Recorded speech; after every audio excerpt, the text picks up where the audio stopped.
He'll be obviously itching for his chance. He'll be desperate to put on a good performance. I think that sometimes when you've got a goalkeeper coming in that hasn't played so much, it switches the defenders on and makes them defend slightly better. So I would see probably a more sharper, focused Newcastle defence. Right, we're just about ready to go. Everton, Jordan Pickford in goal. Seamus Coleman, James Tarkowski, Jared Branthwaite and Vitaly Mikalenko. Jack Harrison, Ashley Young, Idrissa Gueye and Dwight McNeil. Abdoulaye Doucouré and Dominic Calvert-Lewin, the starting 11 for the home team. Martin Dubravka between the sticks for Newcastle. We're underway as the whistle blows. Newcastle defending the goal away to our right in front of the Sir Philip Carter Park stand. They're in the black and white stripes with the black shorts and black socks with the white tops, and Kieran Trippier gets his first touch and plays it back to Fabian Schär. Dubravka in goal, Kieran Trippier, Fabian Schär, Jamal Lascelles and Tino Livramento. Continuing at left back, Joe Linton, Bruno Guimaraes, the two Brazilians, alongside the 17-year-old Lewis Miley, who gets his 5th consecutive start for his boyhood club. Miguel Almiron, Alexander Isak and former Everton man Anthony Gordon patrolling the left flank right in front of us in this first half. So we're 45 seconds in. What's caught your eye early on here, James? Just in terms of the way Everton have started, in terms of the way they're lining up as well.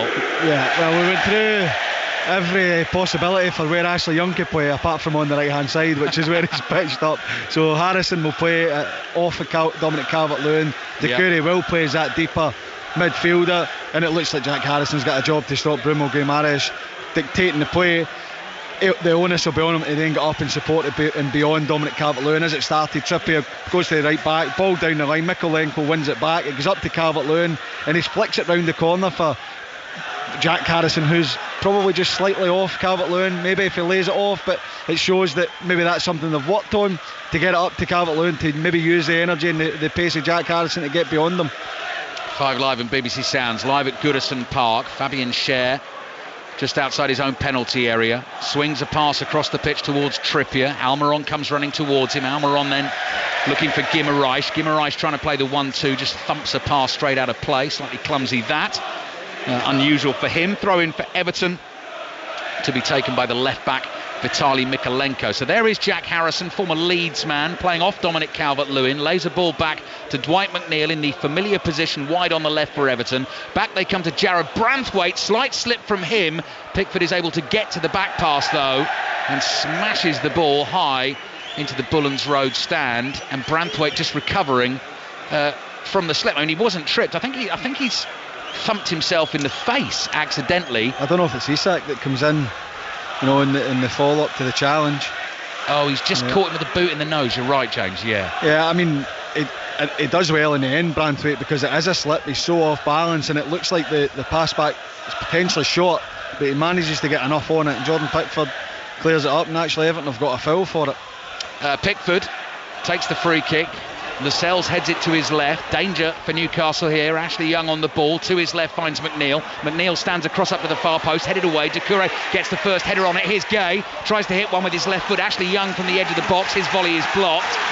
First attempts on goal come from Everton in the early stages, and Mikalenko slides a pass down the inside left channel. Gueye on the left-hand side pushes the cross behind for a goal kick to Newcastle, but Sean Dyche applauds the early efforts. Everton 0, Newcastle 0. Yeah, nice and positive from Everton. Ashley Young, as we mentioned, playing on the right, but he's gone really inside, really narrow, and he picks it up just in the edge of the D there.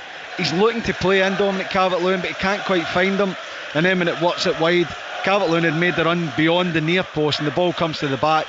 Couple of block shots, but nice positive start for Everton.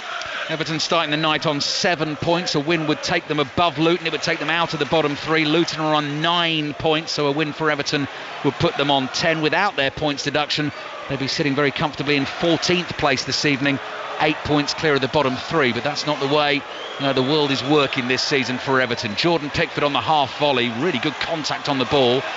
Mighty clearance downfield, headed away by Schär. Harrison onto the loose ball, and here's Ashley Young on the right corner of the area. Cross comes in behind Dominic Calvert-Lewin. Schär heads it away, controlled by Tarkowski.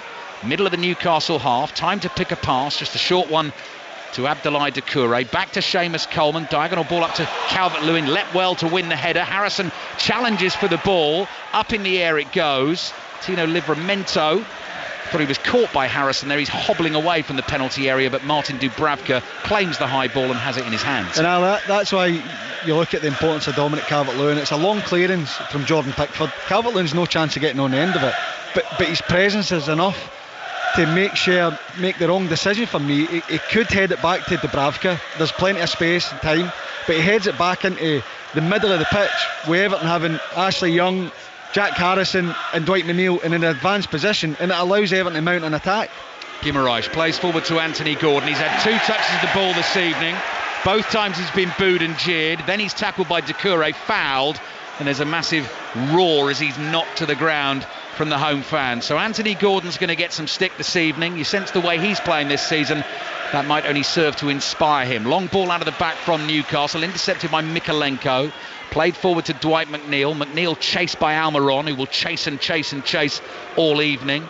Back to Pickford. Pickford's first time ball, curling up the pitch. Calvert-Lewin does it again. Leaps well, chests the ball down to a fellow player in a bright blue Everton shirt. That's Gay. Gay out to the left-hand side. Mikalenko's cross. Cher flicks a header away. Ashley Young tries to nod it back towards Calvert-Lewin. Cher wins another header. Gordon's lost it for Newcastle. Everton have made a good start to the game here. Here's Doucouré. And Everton will lose a little something with him sitting deeper. Oh, good skills from Seamus Coleman. Dances inside Gordon. Cross comes in again behind Calvert-Lewin. Headed away. Garner dummies the shot, then hits it with his left foot. Blocked by Joe Linton. Ball stays in play. Dwight McNeil's there. Cross comes in. Headed away. Only as far as Ashley Young slices the shot. He says that's taken a deflection. Referee Tim Robinson agrees.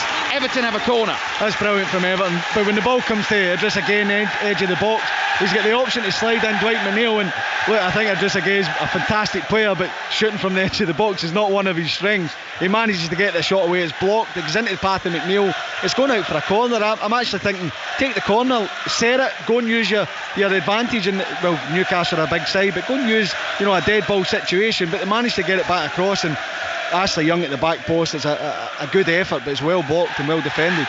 That early passage of players you can hear has sparked the Everton fans into life. They have been a little quiet from the start. McNeil's corner into the far post. Oh, good climb by Branthwaite. Gets a header on it, but it's a glancing header, and it goes wide of the right-hand post. And the other question we'll find an answer to tonight as well, James. Just these games, I know they're coming thick and fast for everyone, but you look at the length of the injury list for Newcastle, so had to give it everything, obviously, against Manchester United at the weekend. Eddie Howe's only made one change to that team. That's all he can do, really, and that one's in goal. They go to Tottenham on Sunday. Champions League game against AC Milan next week. At some point, something's got to give. Yeah, you would think so. I think when you look at the Newcastle team, although they have these injuries, it's still a strong side, but there's only so many times you can ask these players to go to the well, and especially nowadays. Miley's turned into trouble. Calvert-Lewin down by the byline, cut back looking for Harrison, half cleared. Gay nods the ball down. Doucouré, edge of the Newcastle box, back to Tarkowski, who hits it powerfully, well off target and behind for a goal kick. This is constant Everton pressure from the start of the game. We're coming up to 8 minutes played. It's Everton 0, Newcastle 0. It is. They're getting in and around Newcastle's box. They're making Newcastle have to defend. They aren't able to clear it so far, and Everton are just ringing the box. I mean, the ball drops to Doucouré, and it's Tarkowski it's laid back to, who's about 30 yards from goal. So it shows you the intent from Everton, that they want to get the ball forward, they want to get in and around the Newcastle box and make them defend and make it uncomfortable. And it goes back to the point that you mentioned. It's the same players that are having to play game after game. Very little recovery time, very little chance to freshen it up. Guimaraes ball forward, headed away by Branthwaite. Almiron's first to it, plays a pass to his right. Here's Miley. Trippier's obviously given him the shout, plays it back to Trippier. Diagonal run towards the corner of the penalty area, then tried to prod it out to Almiron, but McNeil's there first. Clears on the turn for Everton, up to the halfway line, volleyed out of play by Lascelles. Throw in for Everton. Again, it's good play from Newcastle down the right hand side. When it comes into Trippier, he takes a brilliant touch inside. He's looking for Miley to make the run down the outside. He doesn't, he stands still, and when Everton win it back, it's Dwight McNeil. It's cleared up the pitch, and Dominic Calvert-Lewin wins a throw in just through his presence alone.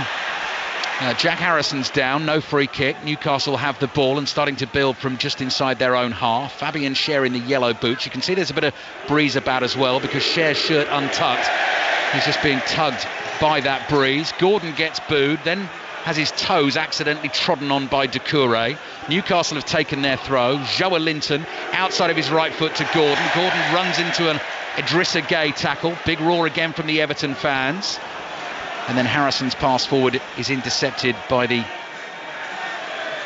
Newcastle central midfielder Bruno Guimaraes. Joe Linton forward to Gordon.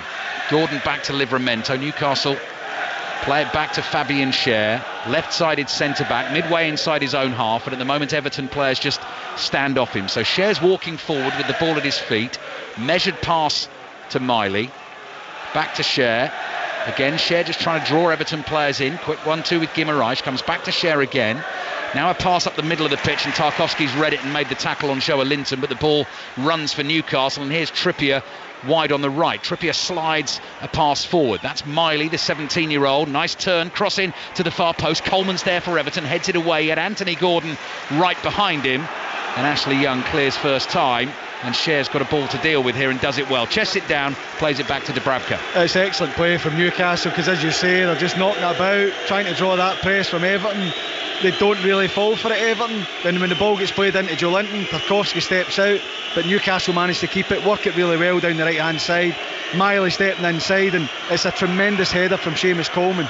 Almiron speeding forward, little 1-2 with Miley, just beyond Almiron, but Newcastle have won the 50-50, and here's Guimaraes with the peroxide blonde hair, gloves on and long-sleeved layer top underneath the black and white stripes of Newcastle. Not as cold here as in Scotland, you're telling me though, James? Absolutely not. I feel I might need to take my jacket off in a minute, Ali. It's positively tropical down here compared to Scotland. Livramento's foul by Ashley Young on the halfway line. Be interesting to see the reaction from Anthony Gordon if he scores. I'm sure he's thought about that if he scores in front of a packed Goodison Park. But I think so. Well, but actually what you do in the heat of the moment, depending on how the game's going, you know, your emotions can sometimes get the better of you. Well, I think he would have expected to get some boos. He's had it every single time. He'll continue to get it every single time he touches the ball. As yet, he hasn't done too much, but yeah, I'm pretty sure he's went through his head a million times what he's going to do if he scores. Booed again. Gordon plays the pass into Livramento. Livramento loves a run forward. It's a good one. That's a foul by Gay, edge of the penalty area. Kieran Trippier might fancy this. 20 yards out, inside left channel. Good run by Livramento. He's hurt. Eddie Howe won't want to see that, but Newcastle have the free kick. It's brilliant from Livramento stepping inside, and that's the danger. You know, when you're playing Ashley Young in that position, it's great for Everton when you have the ball, because he'll be intelligent, he'll pick up good positions, he's got good delivery. But you know that Livramento, he's got so much energy and pace, he's so comfortable with the ball, particularly being, you know, a right sider playing on the left. He will want to drive in. As soon as it gets by Young, he's into midfield then, and he will be drawing those fouls. And Trippier, we know how good he is from this distance. He's another one, Livramento, that Scotland are looking at. I'm not want to talk him up too much, although what I will say is we're okay in the full-back areas. Yeah, certainly left back. Scotland well, but we'll take him. Well stocked. We'll take him. Well stocked. Yeah, Harvey Barnes is another who's been mentioned as well. Not fit for Newcastle just yet. The injury list is long.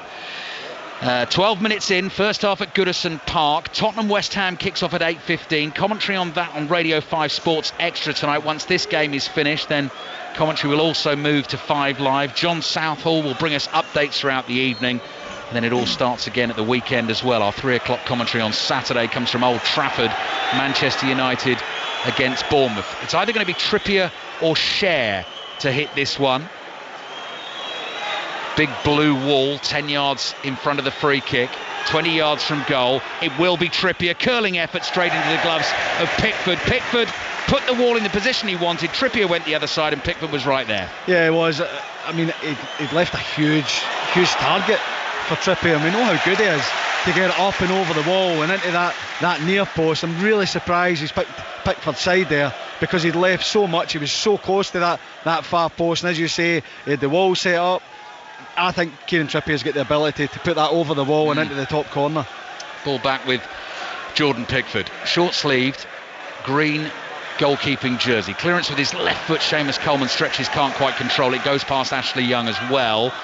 So that will be a throw-in for Newcastle. Livramento just casually flicks a ball off the bright orange plastic cone for all those replacement balls dotted around the pitch, and will take his time over the throw-in for Newcastle. Christmas lights are out, by the way. If you do a game with Owain, our engineer, James, during the month of December, you get Christmas lights. Love it. Fully decorated the house. Yeah. Are you up and ready? Are you? The kids insisted on it. 1st of December. Yeah. Tree and all the decorations up. Good to hear. 14 minutes gone in the first half. Eddie Howe wants a little bit more tempo, intensity when Newcastle are on the ball. Guess who's on the ball right now? Booze will tell you it's Anthony Gordon. Brings it across the halfway line, inside the Newcastle half. Lascelles to Trippier. Now Trippier trying to get Almiron away down the right. Good touch on it from Mikalenko. He's able to guide it back to his goalkeeper Pickford. Pickford bowls it out to Doucouré. He's got to be quick here as Joelinton closes in. Not the best pass from Doucouré, so Tarkowski has to just scramble back into the right back position. Down the right hand touchline to Coleman. Nice step over from him. Now Doucouré's driving forward, trying to run it past Lewis Miley. Miley gets his body in the way and eventually gets the ball back to Martin Dubravka. That's brilliant from Miley, because Doucouré, you would expect in that situation, would have the pace and the power on Miley, but he shows unbelievable strength reading of the game to win it back and set Newcastle on the attack. Free kick, Newcastle. Almiron let that ball run across his body, then twisted and was running away from Mikalenko, and Mikalenko's had to drag him back. Those two exchange a high five as Newcastle wait to take their free kick. Paraguayan against Ukrainian in that little battle down Newcastle's right flank in the first half. They've taken the free kick. There's Guimaraes, plays it to Trippier. Trippier just whips a pass back into his own half to Lascelles. Lascelles continuing in the place of the injured Sven Botman at the moment. Livramento plays down the left to Gordon. First touch just a little loose from Gordon. He's lost it, but then it's given away by Garner. Now Gordon has a chance to run at the Everton defender. Slides a pass forward looking for Isak. It doesn't quite get there. Well intercepted, and Everton will play out. That's brilliant defending from Mikalenko, because Isak had peeled off the back of Jared Branthwaite into that space in between Mikalenko and Branthwaite, and he reads it really well and snuffs out the pass. Joelinton towards Isak, back to Joelinton, central position, 25 yards out. Good run made by Almiron, little bobbling finish is comfortably saved by Jordan Pickford. Almiron didn't quite get that right. That's a poor first touch from Almiron. Really good play from Joelinton, great timing of the pass, a good timing of the run from Almiron. It's into his path and he just gets the ball stuck under his feet. Mikalenko is in narrow, trying to stop that pass inside the shoulder, and he just takes a poor first touch, Almiron, and has to stab at it. Comfortable one for Pickford. Ball falls for Jack Harrison in his pink boots. Makes a little run forward, evades the challenge of Joelinton. Pass across to Gabe. He's just about to get a shout from thousands of Everton fans there, but he knew the man was coming, so he turns out of trouble. Plays back to Branthwaite, who's been so good for Everton so far this season, alongside James Tarkowski. That loan spell last season for Branthwaite in the Netherlands at PSV, doing him the world of good. Joelinton back to Guimaraes. Guimaraes outnumbered, then Garner overhits the pass to Harrison. Shares under pressure, Everton win it back. Here's Harrison. Harrison's crossing, not enough on it to reach Calvert-Lewin. Headed away, only as far as Doucouré. Chests it down, plays it to his right to Young. Young sees Harrison in space on the right-hand side. Cross to the far post. Attacked by Calvert-Lewin, but he couldn't get the header down, and it's gone behind for a goal kick. Again, great play from Everton. They get the ball forward, they manage to keep it alive. And when it's worked to Harrison, he just clips it to the back post. I think it's brilliant defending from Kieran Trippier. He just gets a little nudge on Dominic Calvert-Lewin as he's about to jump, puts him off balance, and he can't quite generate the power or direction that he needs. Really good defending from Trippier, because if that is just, a straight competition, Calvert-Lewin's winning that all day long. Smart defending. 18 minutes in, 5 Live and BBC Sounds, as it has been all week for your Premier League commentaries. Everton 0, Newcastle 0. Tottenham West Ham kicks off at 8:15. Commentary over on Radio 5 Sports Extra. Everton win a ball back inside the Newcastle half. Doucouré outside of his right foot releases Young. Young gets the cross in beyond Livramento. Doucouré jumps, cushions a header to his left, and McNeil is alert and able to dart to the byline and keep it in. Cross towards Calvert-Lewin, who heads it straight at Dubravka. Again, this one he's able to get on target, just couldn't find the power or the accuracy to beat the keeper. Yeah, again, it's another good attack, sustained attack from Everton down the right-hand side. Doucouré actually lays the ball wide to Young, and it's about a 10-yard pass, but he makes up so much ground so quickly to be the target in the middle. He wins the first header. Everton keep it alive again. It's stood up to the back post. Calvert-Lewin sees it the whole way. He's got a brilliant view of it. He gets it up nice and early, but I think there's another little bit of contact from Cher. No foul, absolutely not, but defending, making sure he can't get the power or the direction on it. But it's promising again from Everton. Guimaraes forward to Joelinton. Lewis Miley immediately put under pressure by Doucouré. Everton have won it inside their own half. Here's Branthwaite back to Pickford, who disappears from view for a second with the big white stanchion in front of us here, sitting inside the Goodison Road stand. Jack Harrison chests the ball down, takes it inside Livramento, space to work with. Good pass into Calvert-Lewin, hits the shot. Dubravka saves with his right hand. Not enough power from Calvert-Lewin to fire it into the bottom corner. No, it's well worked again. You know, the ball comes up, Ashley Young wins the flick on, Harrison goes beyond, cuts inside Livramento, and instead of a cross, which we're so used to seeing, Dominic Calvert-Lewin makes that diagonal run. It's a straight pass, and he's trying to just hit that first time as the ball comes past his shoulder. He gets the direction, can't quite get the power, but it's a good save from Martin Dubravka, because he stands up big and waits for the contact, and he gets a strong hand to it. Everton not playing like a team that have lost 5 out of 7 games at Goodison Park this season. Defending to do now. Almiron finds Isak to Miley over on the right, back to Almiron, almost hassled out of possession by McNeil, has to sprint and then poke a ball to Cher to Livramento, but Ashley Young is breathing down his neck, plays back to Cher. Now Trippier's making a run forward down the right, but that pass won't reach him. Mikalenko chests it down, hooks one forward. Dwight McNeil with acrobatic control on the turn, bumped off it by Guimaraes, and Guimaraes comes steaming forward for Newcastle.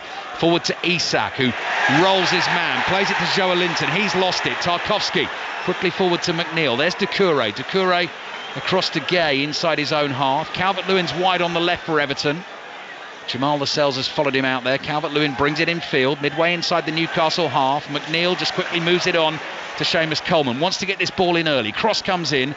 Comfortable header away for the Swiss, Fabien Cher. Doucouré forward to Ashley Young. Thought about a little back heel into Doucouré's path as he'd continued his run. Now Tarkowski's involved. Doucouré on the outside. Chance to get another cross in. Cher's flicked header goes behind him. McNeil's header, there's Mikalenko, I beg your pardon, at the far post.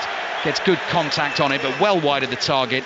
And that'll be a Newcastle goal kick. James McFadden. Yeah, I thought that was McNeil as well, Ali, when the ball comes to the back post. But Everton again, getting the ball wide, getting balls into the box, forcing Newcastle to defend.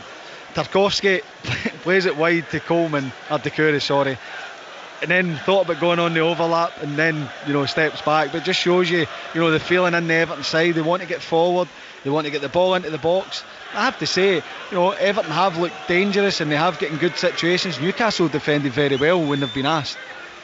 Just the 5 goals in 7 home games in the Premier League so far this season for Everton, but they have looked threatening so far. We've played a quarter of the game. We're midway through the first half, live at Goodison Park.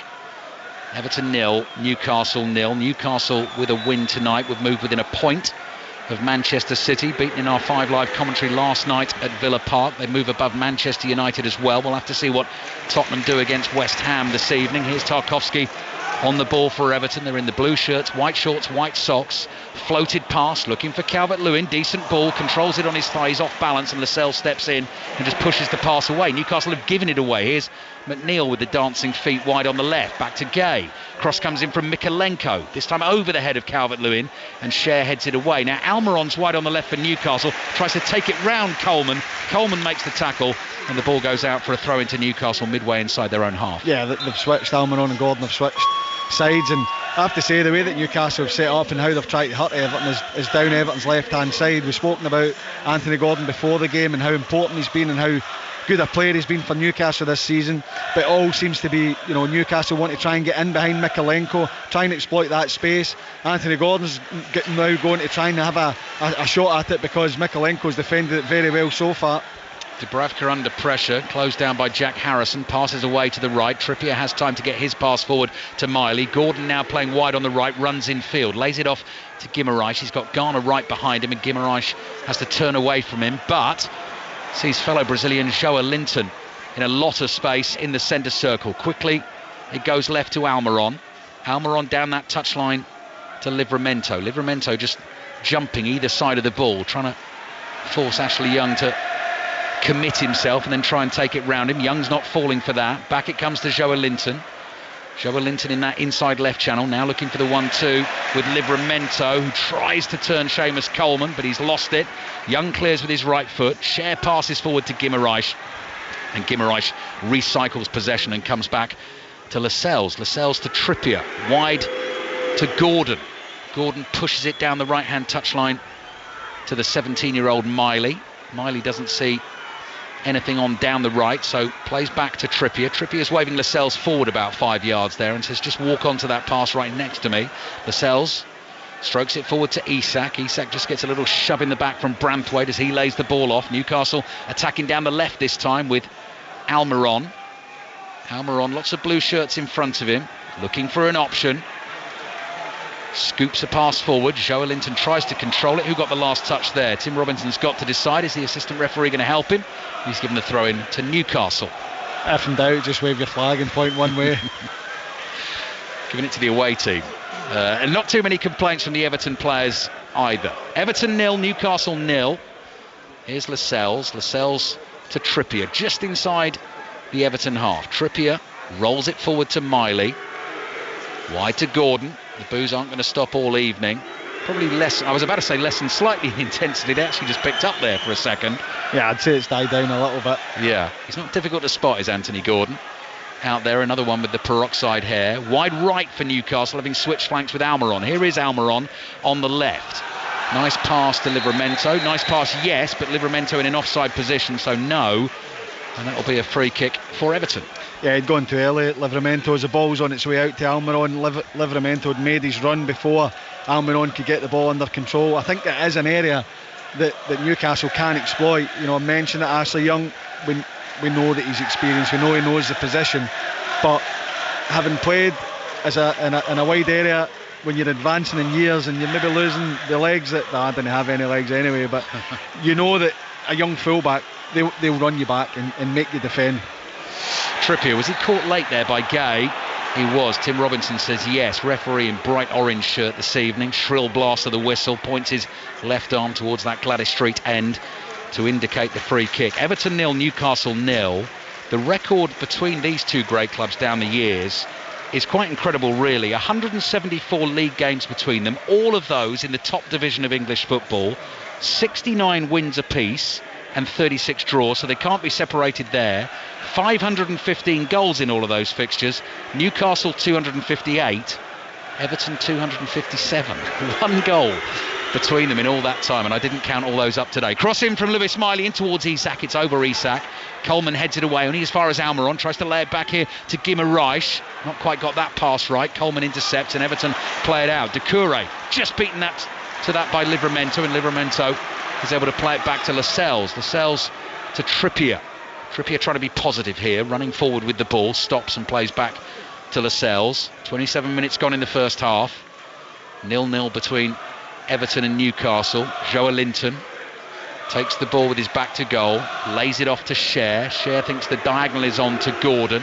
Everton fans had time to get ready with the boos there because it was a long floated pass out to Gordon. He's tackled by McNeil, wins a throw, takes the throw and gets it back to Trippier, but he's been pretty quiet so far in terms of the game. Anthony Gordon, Eddie Howe and Jason Tyndall deep in conversation just below us on the touchline.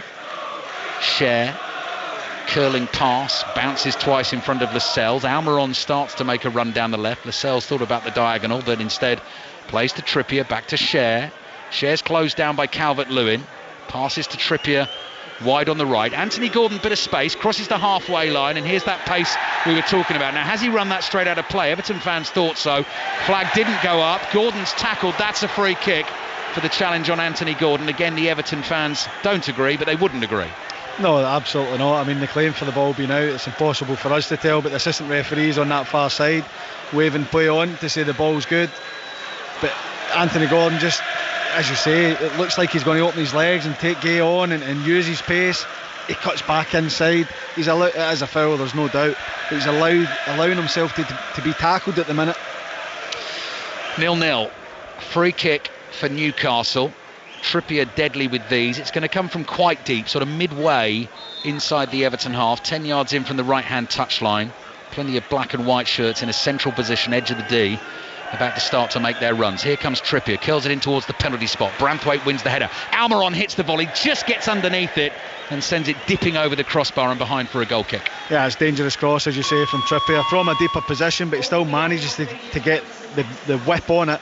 Branthwaite's running back the way and can only header it back the way into the path of Almiron. He's got a lot of time to look at it, and probably the ball just doesn't drop low enough for him. He feels that he has to take it, probably catches it too high, and it goes over the bar. But Newcastle, showing that they can be a threat from set plays as well. I was reminded actually that one of the goals of the season was scored in this fixture here last season, which was actually a very simple finish for Jacob Murphy. Newcastle won the game against Everton by 4-1, but it was the Isak run. Do you remember it, James, from wide on the left and seemed to be going down into a dead end and then somehow wiggled his way past about 5 players? Yeah, I had forgotten about it, thanks. Sorry. It was a brilliant goal. It was when, Isak scores a goal out of nothing, and obviously you're looking at it and asking for, defenders, can they defend better? But sometimes you've just got to applaud individual brilliance, and that's exactly what it was. Not individual brilliance from McNeil there. He's passed the ball straight out of play for Everton. Oh, this is scruffy now. Newcastle take the throw and they've given it straight back to McNeil, and now that's forward to Harrison, and this is a good chance for Everton. Harrison lays it off to Dwight McNeil. Oh, he's just stroked it past the post. He was looking to place it into the bottom corner and just didn't quite find the precision. Everton 0, Newcastle 0. It's a huge opportunity for Everton. Dwight McNeil does really well, as you say. He kicks the ball out of the park. He wins it back from that throw-in.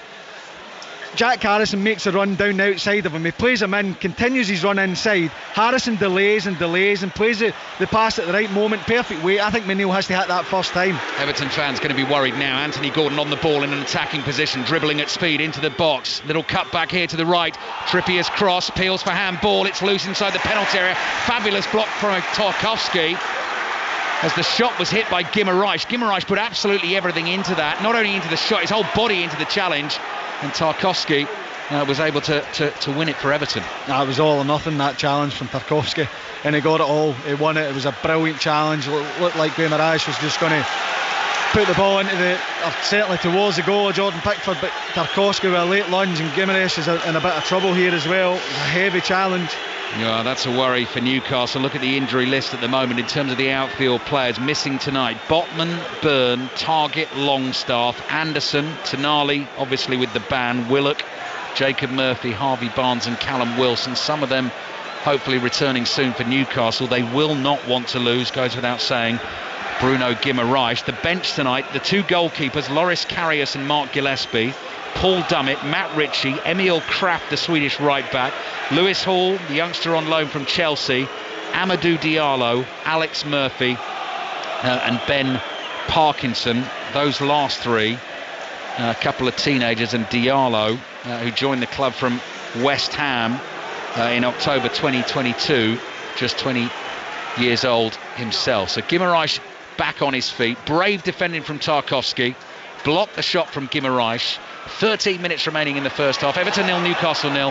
Joelinton nearly losing it in a really dangerous position for Newcastle, but they've managed to play their way out of trouble. Almiron lays it back to Guimaraes. Guimaraes looking for the run of Isak. The ball hits Isak on the back of the legs, but he's able to control it. Support on the outside here from Trippier. Trippier initially dummies a shot, then there's a cut back to no one in particular. Coleman's there, just swings a right leg at the ball, and it turns into a decent pass forward to Dwight McNeil, and Dwight McNeil is screaming away down the left-hand side. Miley chasing desperately, gets in his way, and McNeil is now being run across the Newcastle half, but he's still got the ball at his feet, running from left to right, eventually lays it off to Coleman. Newcastle are now back in their defensive shape. Young towards McNeil again, inside right channel for McNeil, plays back to Gay.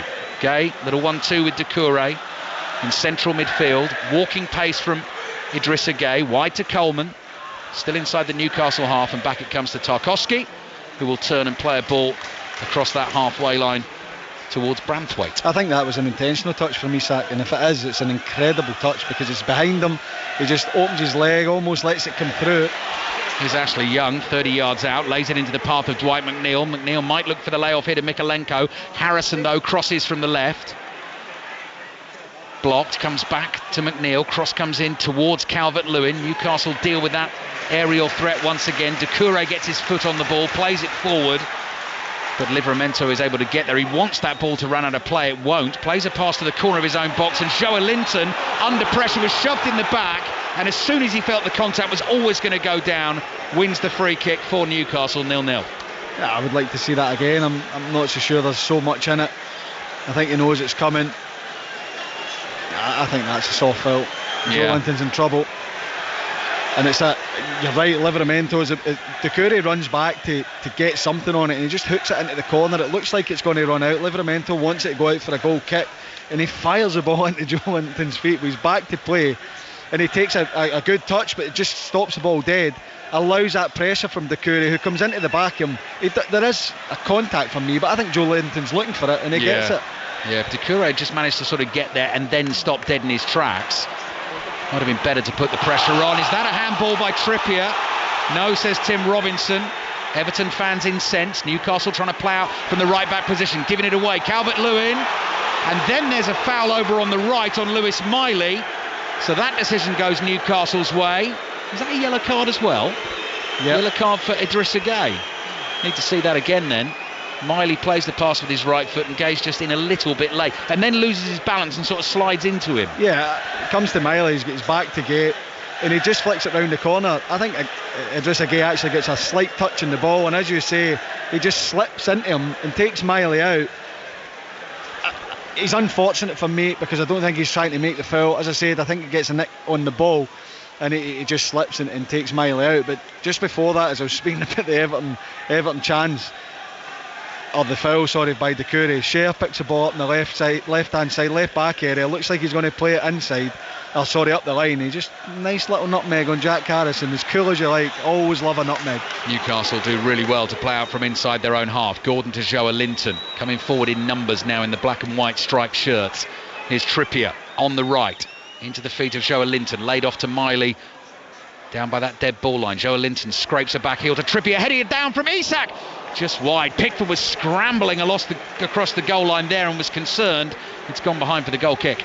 I'll take your word that Isak headed that alley with the big pillar in front of us. I'll get a chance to see it again, but dangerous ball, that's a chance. We've just got a chance to see it again. He gets up early, he's free, he heads it down onto his shoulder and out for a goal kick. That is a massive opportunity for Alexander Isak. Really well created by Newcastle, initially getting out from their own half, then opening it up to the right hand side. The cross from Trippier found Isak in between the two centre backs and the header just spun wide of that right hand post. That is the danger that Newcastle possess. And look at their recent wins. 3 of their last 4 Premier League games, they've beaten Arsenal, Chelsea and Manchester United, and that is why they are sitting 7th in the Premier League table. They'll feature in one of our commentaries on 5 Live's Premier League Sunday. Should be a great game actually. Tottenham against Newcastle kicks off at 4:30, and they'll feature in our Champions League commentary next week, Wednesday night. They're at home against AC Milan. They have to win that game and hope Paris Saint-Germain don't win away to Borussia Dortmund. Full commentary from St James's Park on Wednesday night. On Tuesday night, Manchester United against Bayern Munich in the Champions League next week. Manchester United have to win that game and then hope that Copenhagen against Galatasaray ends in a draw. That is how Newcastle and Manchester United are hoping to join Manchester City and Arsenal in the latter stages of the Champions League. Dubravka not had too much to do so far this evening. One comfortable save from a Calvert-Lewin header. Newcastle play forward, comes back into their half. Joe Linton lays it off to Livramento. Ashley Young's a little over enthusiastic, fouls Livramento. Sean Dyche is infuriated with the decision. Yeah, I don't think he agrees, Sean Dyche. Yeah, body language is telling me the same actually, I think, James. Yeah, I mean, Ashley, the ball comes into Livramento, he's back to Ashley Young, and Ashley Young brings his right leg round him. I think he does catch him. I think it's a soft foul, but I don't think you can have too many complaints. I think it's a foul. Yeah, I agree. Sean Dyche doesn't, and we're at a safe distance, so we're okay to say that. I wouldn't tell him that. I wouldn't tell him that. Mikalenko plays back to Jordan Pickford. I'm going to go down after the game and do the post-match interviews. They'll feature in the Football Daily podcast, available for you on the BBC Sounds app. Post-match reaction to Tottenham West Ham, which kicks off at 8:15 tonight. Everton get a free kick. Ashley Young is fouled, and the free kick will be on the halfway line, and Pickford will come forward to take it. And Sean Dyche is actually saying it's not a foul. So he's actually arguing that even that one's not a foul. I think what he's trying to say is there has to be contact in the game, and every little bit of contact doesn't mean it's a foul. And he's just wants an argument. I don't mind that at all. At least he's been consistent, and that's what he's looking for. Yeah, a little bit of consistency. Intense conversation with Darren England, who's wrapped up warm. I can't lip read from here, but I can just hear Sean Dyche barking away at Darren England there. Pickford's free kick. Into the Newcastle penalty area. Branthwaite crosses to Calvert-Lewin, volleys over from close range. What an opportunity, and the flag stayed down as well.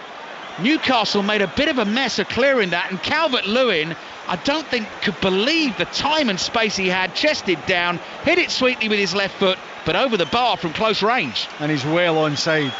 It should be 1-0. There is no doubt he should score. It's a deep delivery to the back post, and Tarkowski, out of nowhere, manages to get that back in towards the middle of the goal. It makes its way to Calvert-Lewin. He's back to play. He chests it to volley it with the left foot. He chests it too high for a start. Probably didn't realise how much time he had, and he volleys it high over the bar. But that is an unbelievable opportunity for Everton to take the lead. Everton 0, Newcastle 0. It remains 6 minutes left in the first half. So Tottenham West Ham will be getting underway shortly. Commentary tonight starts on Radio 5 Sports Extra.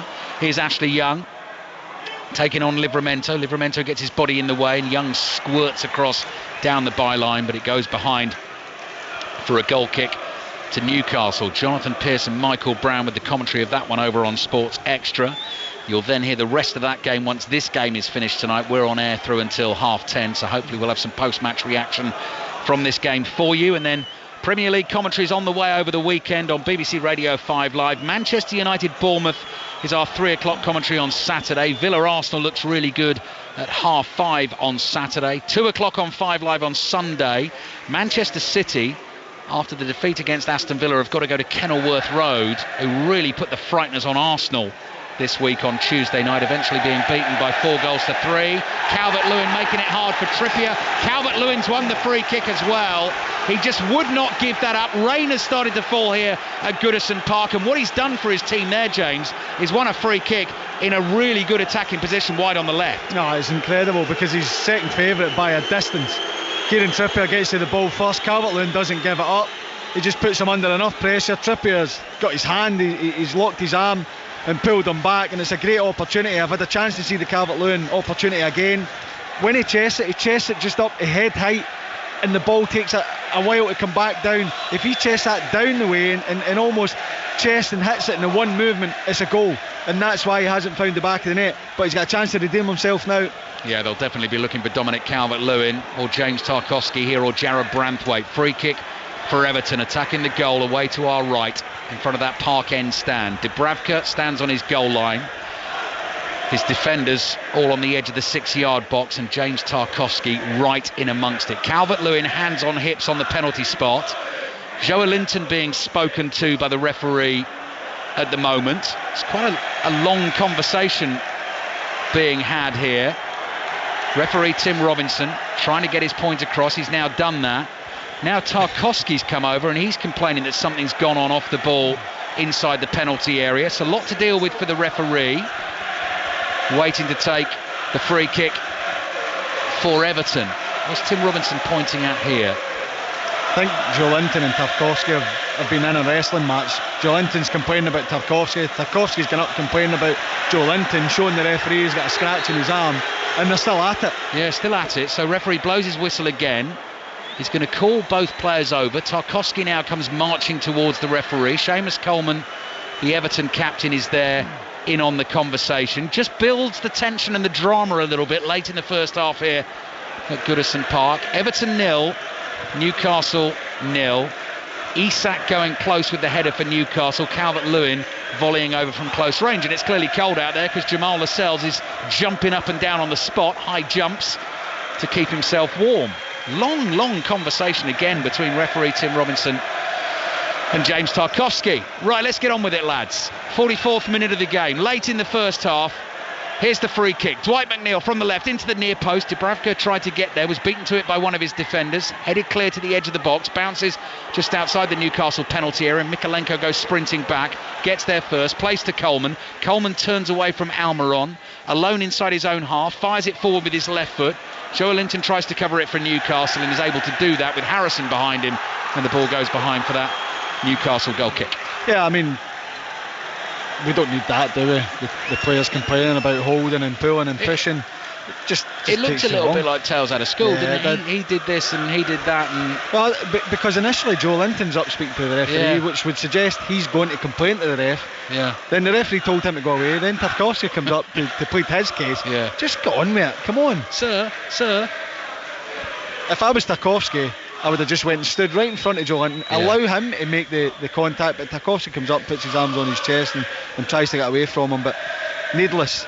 Idrissa Gueye's ball forward, intercepted by Cher. It's the former Scotland international James McFadden watching this one with us on 5 Live and BBC Sound. Joe Linton just keeps it in play on the left, and then Ashley Young flicks out a leg, fouls Joe Linton and hurts himself in the process. And actually I imagine kicking Joe Linton or barging into any part of Joe Linton could actually be quite painful. He is a big boy. Yeah, he is. It's good play because Joe Linton is outnumbered. It looks like he's nowhere to go, and he just shimmies, looks as if he's going left, flicks it inside the Curry, and Young sticks his leg out, and I mean it's a foul, there is no doubt, but Joe Linton's momentum makes it that he kicks Young rather than the other way about, and that's why it's a sore one for Ashley Young. Free kick from the halfway line. Guimaraes drives it forward. Branthwaite heads it away. Joe Linton stretches. Still playing here. Players down inside the penalty area. Isak stumbles. Ball makes its way to Almiron. Referee's blown the whistle now because players are still down inside that Everton penalty area. Anthony Gordon's not heard it, and the medical teams from both sides come sprinting onto the field, so it may well have been a clash of heads in there. Branthwaite is one of the players down.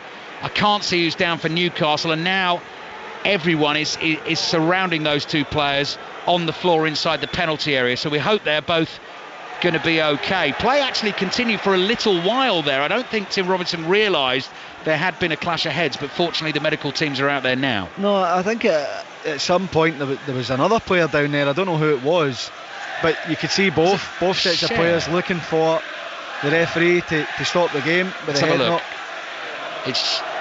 It's Cher, isn't it, jumping with... Does he catch an arm in his face, maybe? Yeah. Mikalenko. Yeah. Not that he's not throwing his arm back, but maybe, because they're all so congested. I don't know what happened to Branthwaite.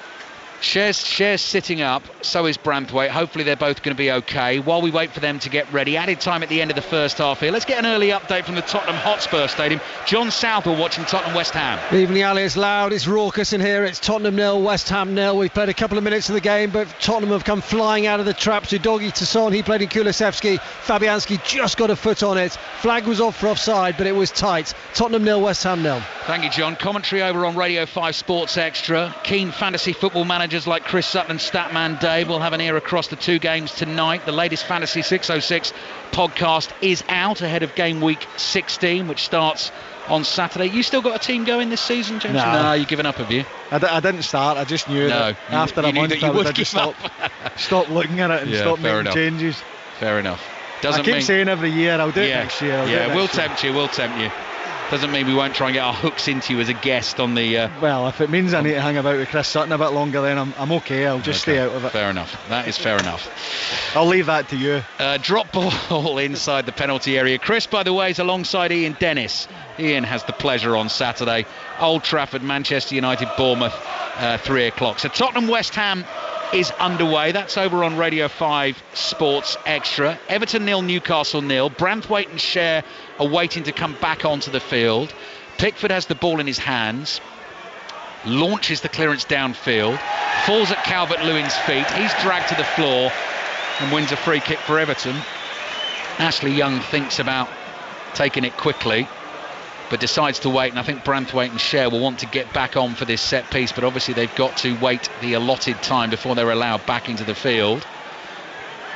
Free kick for Everton late on, and the end of this second half's got rather sort of stop-start and no rhythm to the game. Dwight McNeil gets ready to take a free kick, so the 3 minutes of added time are up, but I think we've still got a couple more to go.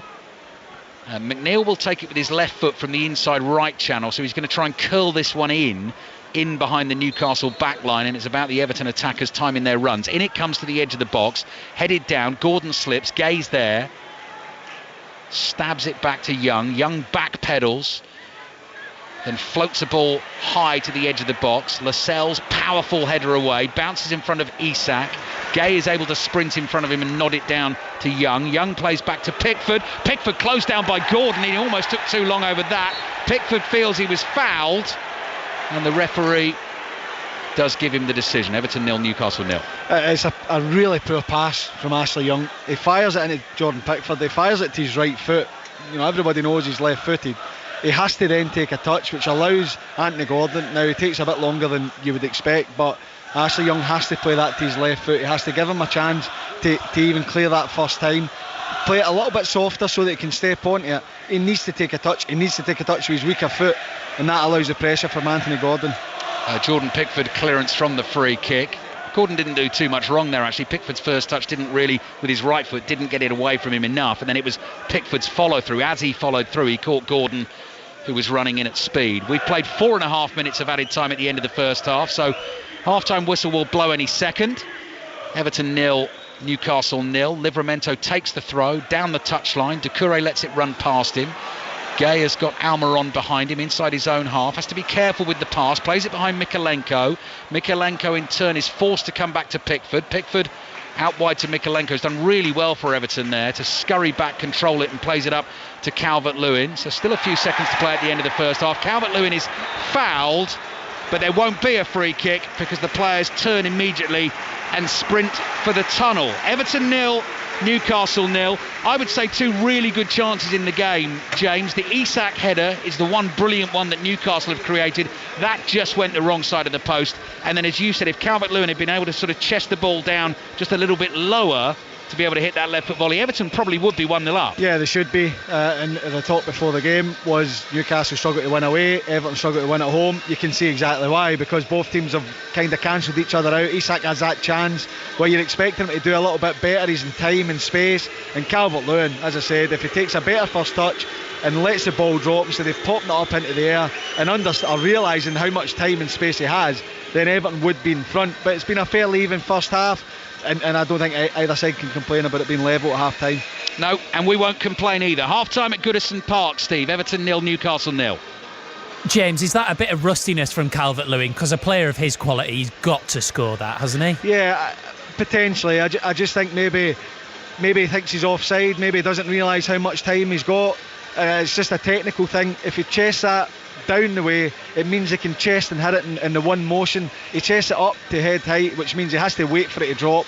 Then maybe that is the rustiness coming in, where you think the goalkeeper's coming, a defender's coming, just hurry up and get your shot away, and he snatches at it and puts it over the bar. So maybe, but it's maybe more of a technical thing. Is that down to not playing at the weekend? Potentially. Yeah, and it looks worse because there's no one around him, and the reason there's no one around him is the Newcastle defenders were so convinced it was offside that none of them barely moved. Well, even the first contact, Tarkowski gets in between two players, and the two Newcastle defenders leave it to each other. Tarkowski sets the leg out, then there's a challenge, and as you say, Calvert-Lewin's the one who's probably gambled on the free kick coming and Tarkowski winning the first header maybe to put it back across. Newcastle switched off. He's got so much time and space. Sometimes that is not a good thing for a striker. Thank you very much, guys. James McFadden, Ali Bruce Ball at Goodison Park. Everton 0, Newcastle 0 at half time. So I remind you, you've got this game on 5 Live. On 5 Sports Extra, you can listen in full to Tottenham versus West Ham United. John Southall's watching for us. 7 minutes played, nearly 8. Tottenham 0, West Ham 0. But Tottenham have come absolutely flying at West Ham in this game. That one moment where Kulusevski just tried to push it past Fabianski. Fabianski caught him, but the flag was up as the ball went wide. Just remember, Tottenham 3 defeats and 1 draw in the last 4, but they did draw 3-3 with Manchester City, and at the moment they've had 92% possession in these opening 8 minutes of the game. Tottenham 0, West Ham 0.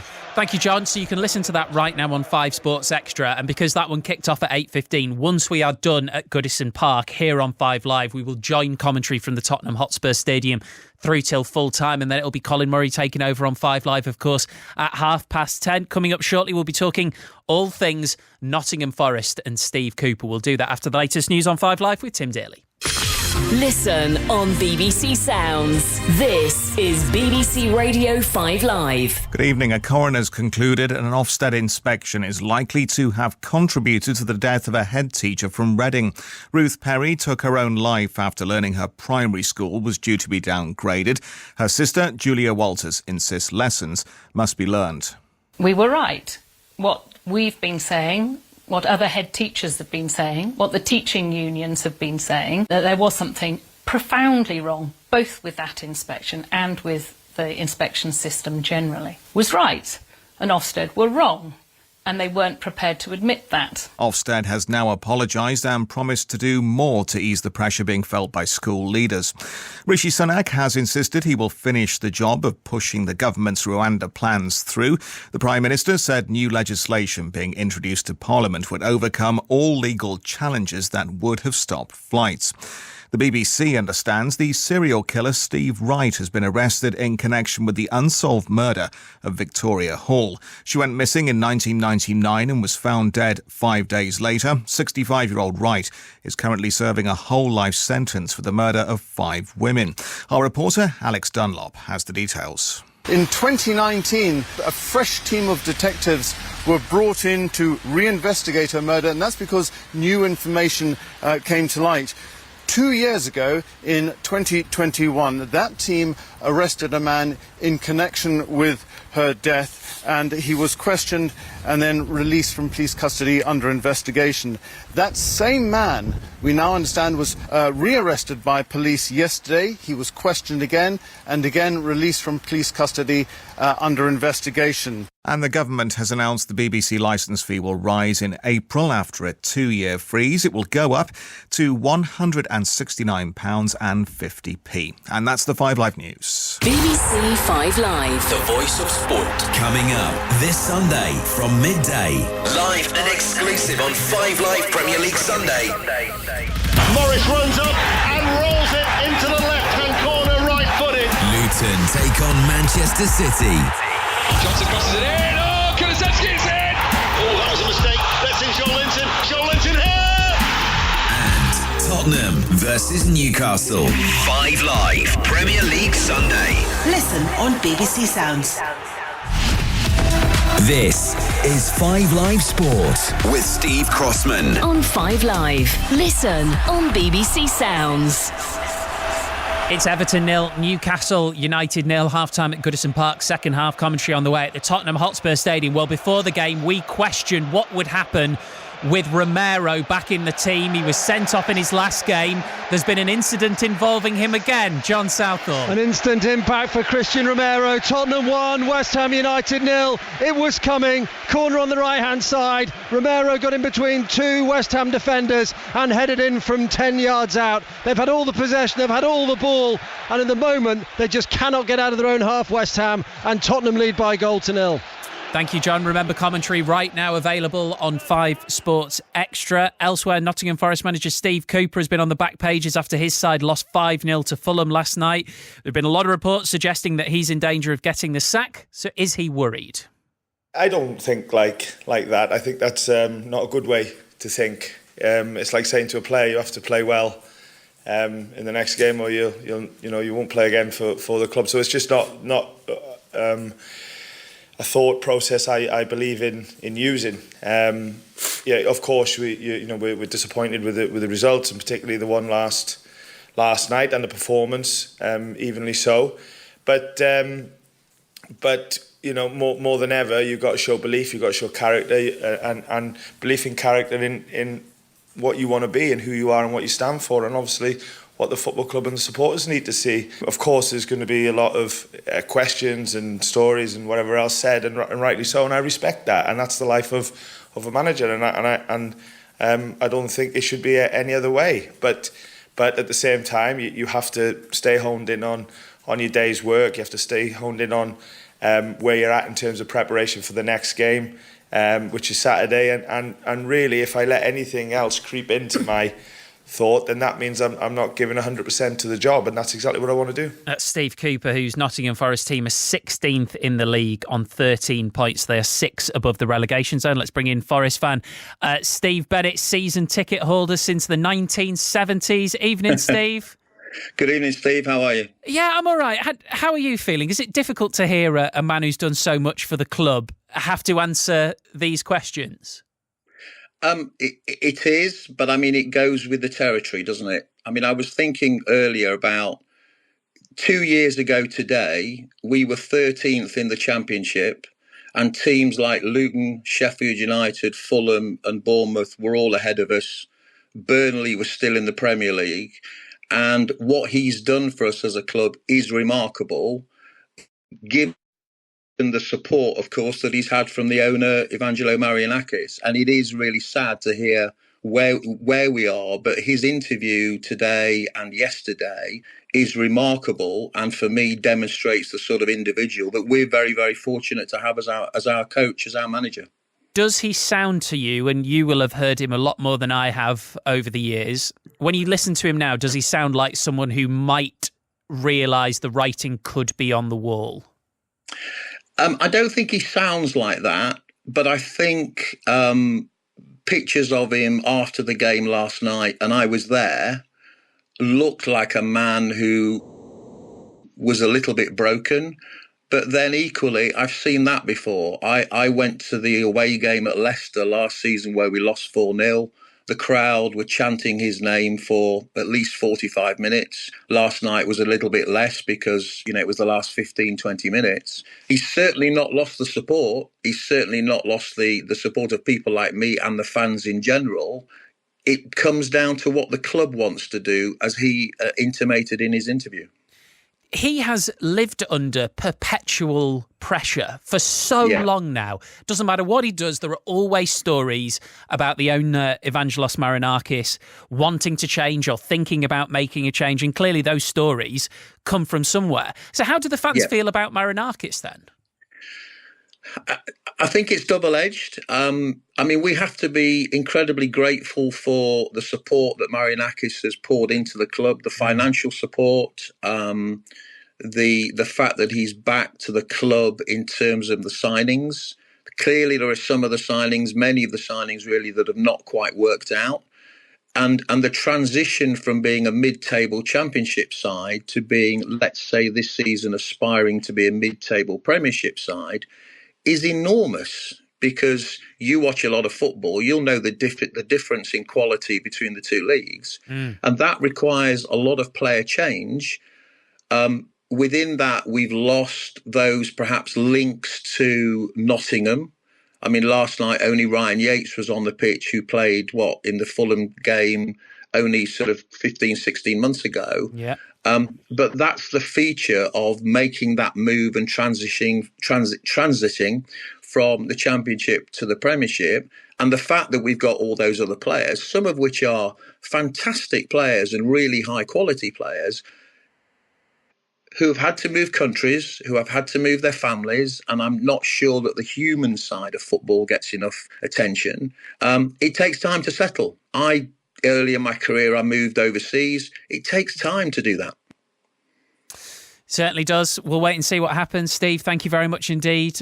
Nottingham Forest fan Steve Bennett live with us on 5 Live. Lots of reports that Steve Cooper could be facing the sack. So we'll see what happens in the coming days. Elsewhere, Emma Raducanu will make her comeback to competitive tennis in Auckland in the first week of January. The 2021 US Open champion has been out of action now since April.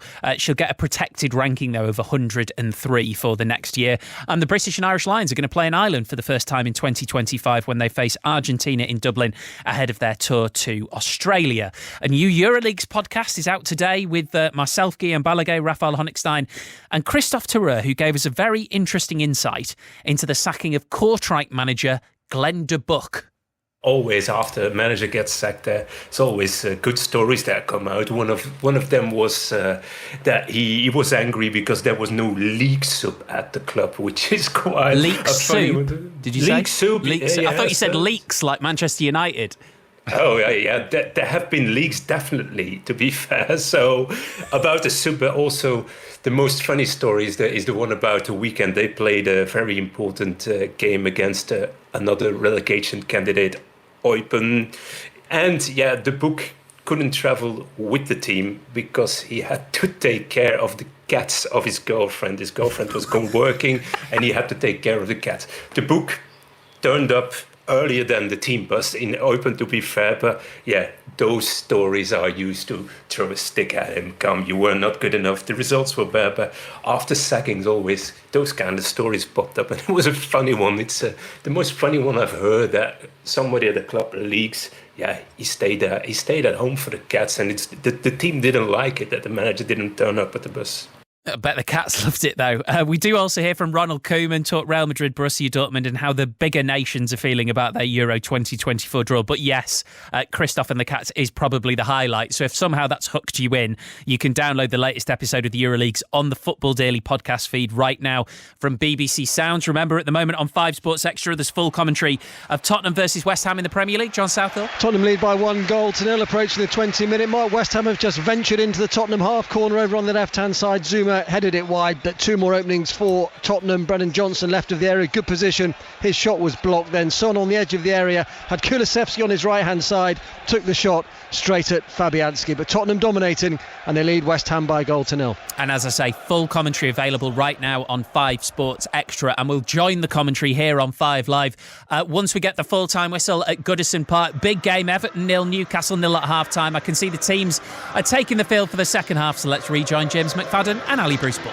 Thank you, Steve. Yes, Everton are back out and ready to go. They're just waiting for Newcastle to reappear. Everton 0, Newcastle 0 at half-time. Let's just remind you what this game is all about this evening in terms of what the two teams are playing for. 3 Premier League points, obviously. Were Everton to get them, they climb out of the bottom 3. They'll move a point above Luton ahead of a home game against Chelsea at Goodison Park on Sunday. And Newcastle, with a win here, would move a point behind Manchester City, a couple of points ahead of Manchester United. But Tottenham at the moment leading West Ham by 1-0, which will take them to 30 points. So Newcastle, with a win as things stand, would sit 6th in the Premier League table at the end of the evening. Right, Newcastle have appeared. They'll defend the goal in front of the Gladys Street end, away to our left-hand side. 2-tier stand, packed with Everton fans, decked out in the blue and white colours. Martin Dubravka, the Newcastle goalkeeper, in place of the injured Nick Pope.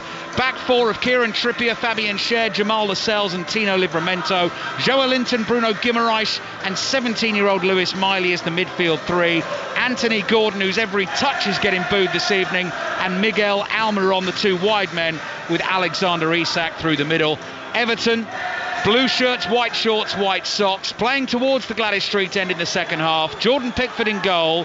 Seamus Coleman, the 35-year-old, making a first appearance of the season at right back. Mikalenko at left back. Tarkowski and Branthwaite, the 2 centre-backs, as the second half gets underway. Abdoulaye Doucouré sitting a little deeper in this Everton midfield alongside Idrissa Gueye, because James Garner dropped out of the squad with illness earlier on today. Ashley Young wide on the right, Jack Harrison playing in the number 10 role, Dwight McNeil wide on the left, and Dominic Calvert-Lewin, the centre forward, is fit and starts for Everton, and had a really good chance to get them in front in the first half of this game. So throw in for Everton, early stages of the second half. Seamus Coleman takes it. With the appearance tonight, he actually moves to 353 Premier League appearances for Everton, 1 behind the club record held by Tim Howard, 1 ahead of the 352 mark he was on with Leon Osman, who I know is in attendance at the game this evening. But Seamus Coleman surely at some point this season is going to go past that record of Tim Howard, and fully deserves to. Yeah, he does, and I think, you know, his latest injury, a lot of people thought that might have been the end of Seamus Coleman's career, never mind his Everton career. He's certainly, it doesn't look like he's been out for a long time tonight. He's defended really well, he's got forward as well at times, and he deserves to go on and break that record. What a servant he's been to the club. Doucouré, here is Coleman, cross comes in from the right, flick header away. Almiron's there inside the Newcastle penalty area, under pressure, blue shirts all around him. Everton have won it back, good skill from McNeil. Another cross comes in, Schär heads it away. Our 2 Everton players leave it for each other. That was Doucouré and Gueye. Mikalenko first time cross beyond everyone and behind for the goal kick. Scouse was served up for dinner before the game, James. You would have arrived a little too late for that. And Scouse pies at half-time, just in case you hadn't had enough Scouse. That was available at half-time, although I passed on those. Well, I was rushing to get down, and I'm gutted I missed the Scouse. It's lovely. And then I went to go to the bathroom, and I bumped into my old teammate Tony Hibbert, so I spoke to him, so I didn't even get a Scouse pie. Well, I don't know what they serve at full time, maybe Scouse sweets or some sort of Scouse dessert possibly, but if you've not tried Scouse before, local dish, it's a sort of variety of stew, normally lamb or beef, but potatoes, onions, carrots, rich gravy, absolutely. I saw delicious. The pies, and they're a fair old size as well. Oh, big size, yeah, good size. Lascelles across to Trippier. Everton 0, Newcastle 0. Tottenham West Ham underway. Commentary over on Radio 5 Sports Extra. Christian Romero has given Tottenham the lead in that game. Fabian Schär able to bring the ball a long way forward and find Anthony Gordon in space on the left. He works it back onto his right foot, plays to Miley, back again to Gordon. Little layoff here to Joe Linton. Miley again on the left. The cross comes in, high swinging one to the far post, and Pickford makes an acrobatic leap to catch it cleanly at his far post. Bowls it out underarm to Gay. Gay forward to McNeil. Back to Gay, and then Gay just steps inside the challenge of Almiron and is able to turn and face him up and play down the left to McNeil. McNeil in the old-fashioned, simple, plain black football boots. Back to Branthwaite, to Gay. McNeil round the corner, well worked, forward to Gay. He's got a bit of space now in front of him. Wide to Mikalenko. Mikalenko just starts to bring the ball in field for Everton. Here's Idrissa Gay. Floated past diagonally with his right boot.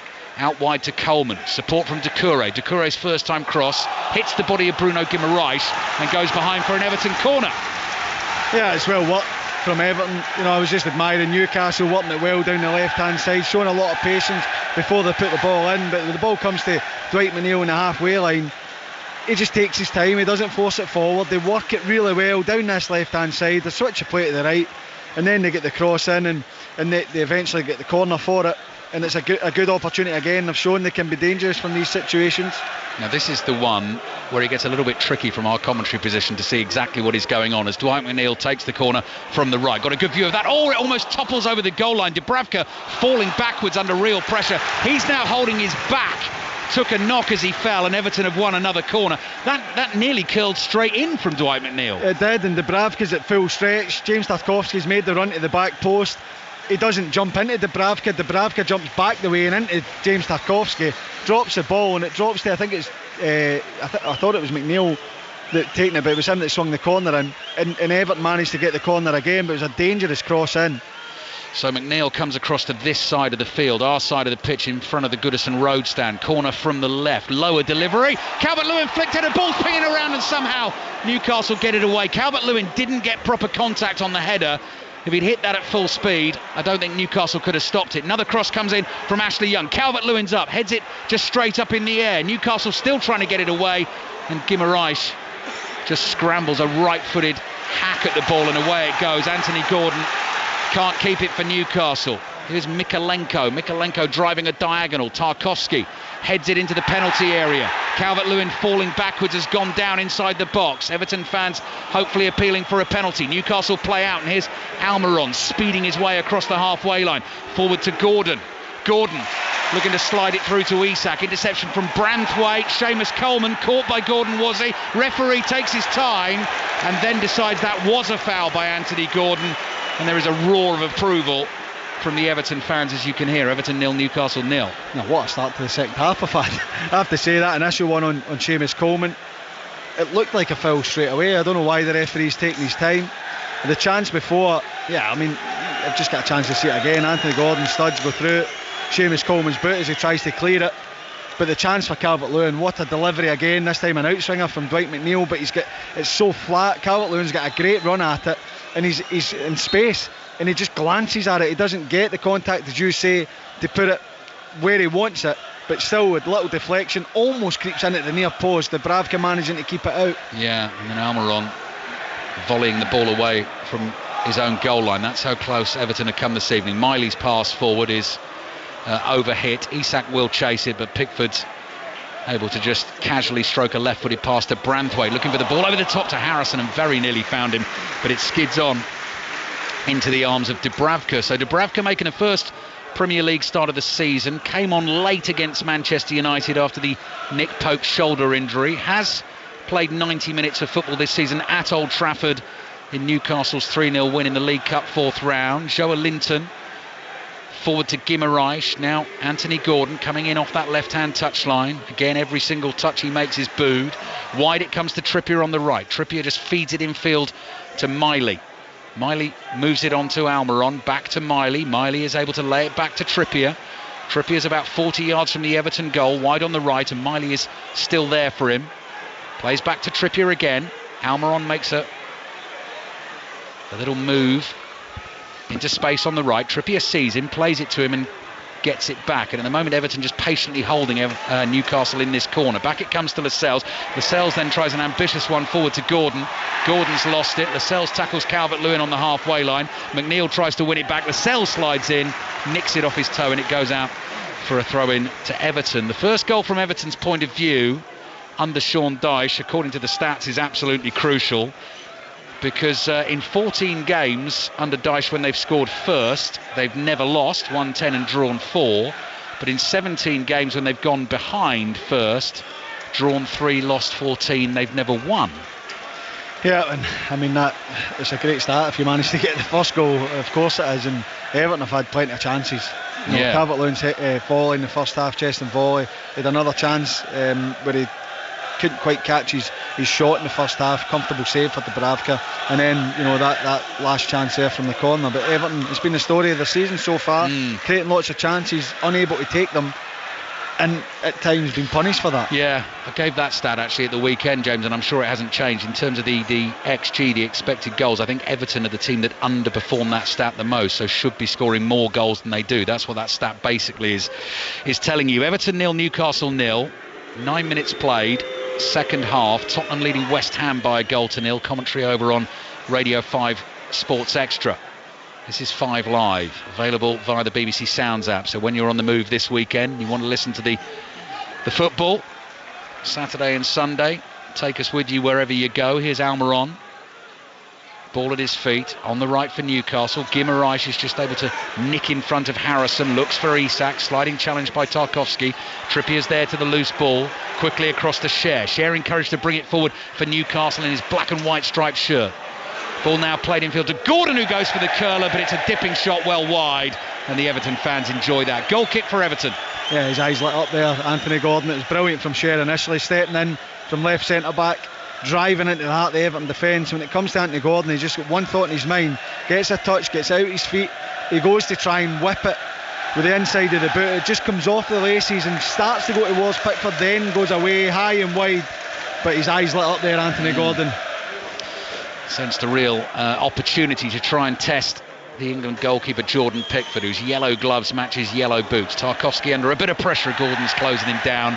Pass hits Gordon's right boot and it goes behind for another Everton goal kick. Germany, Scotland, Munich, 15th of June, opening game of the tournament. How about that? I thought of you actually when the draw was announced on Saturday. I thought, oh my goodness, what a game. It's an incredible draw, to go and open the tournament. It's been so long.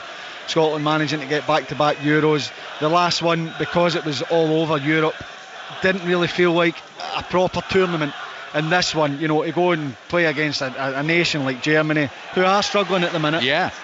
And it's a wonderful opportunity for Scotland to go off to a great start. But what an occasion, so deserved for the players and the manager and the staff. And I have to say, the long-suffering Tartan Army, what a day it will be for them. Yeah, it goes without saying. 5 Live will be there in that stadium. Euro 2024 next summer will be an absolute cracker. Great to have Scotland there. England are there. Wales, if they can win 2 playoff games late March, will be there as well. Free kick for Newcastle, wide on the right here. Trippier's being told to bring it back a couple of yards. Referee Tim Robinson just puts a tiny bit of vanishing spray on the floor, and then Trippier rather naughtily rolls the ball in front of it, having a little chuckle with the Everton fans in the lower tier of the Goodison Road stand here. Takes the free kick. Oh, it's well fed into Joe Linton. Joe Linton's first touch pushes him wide.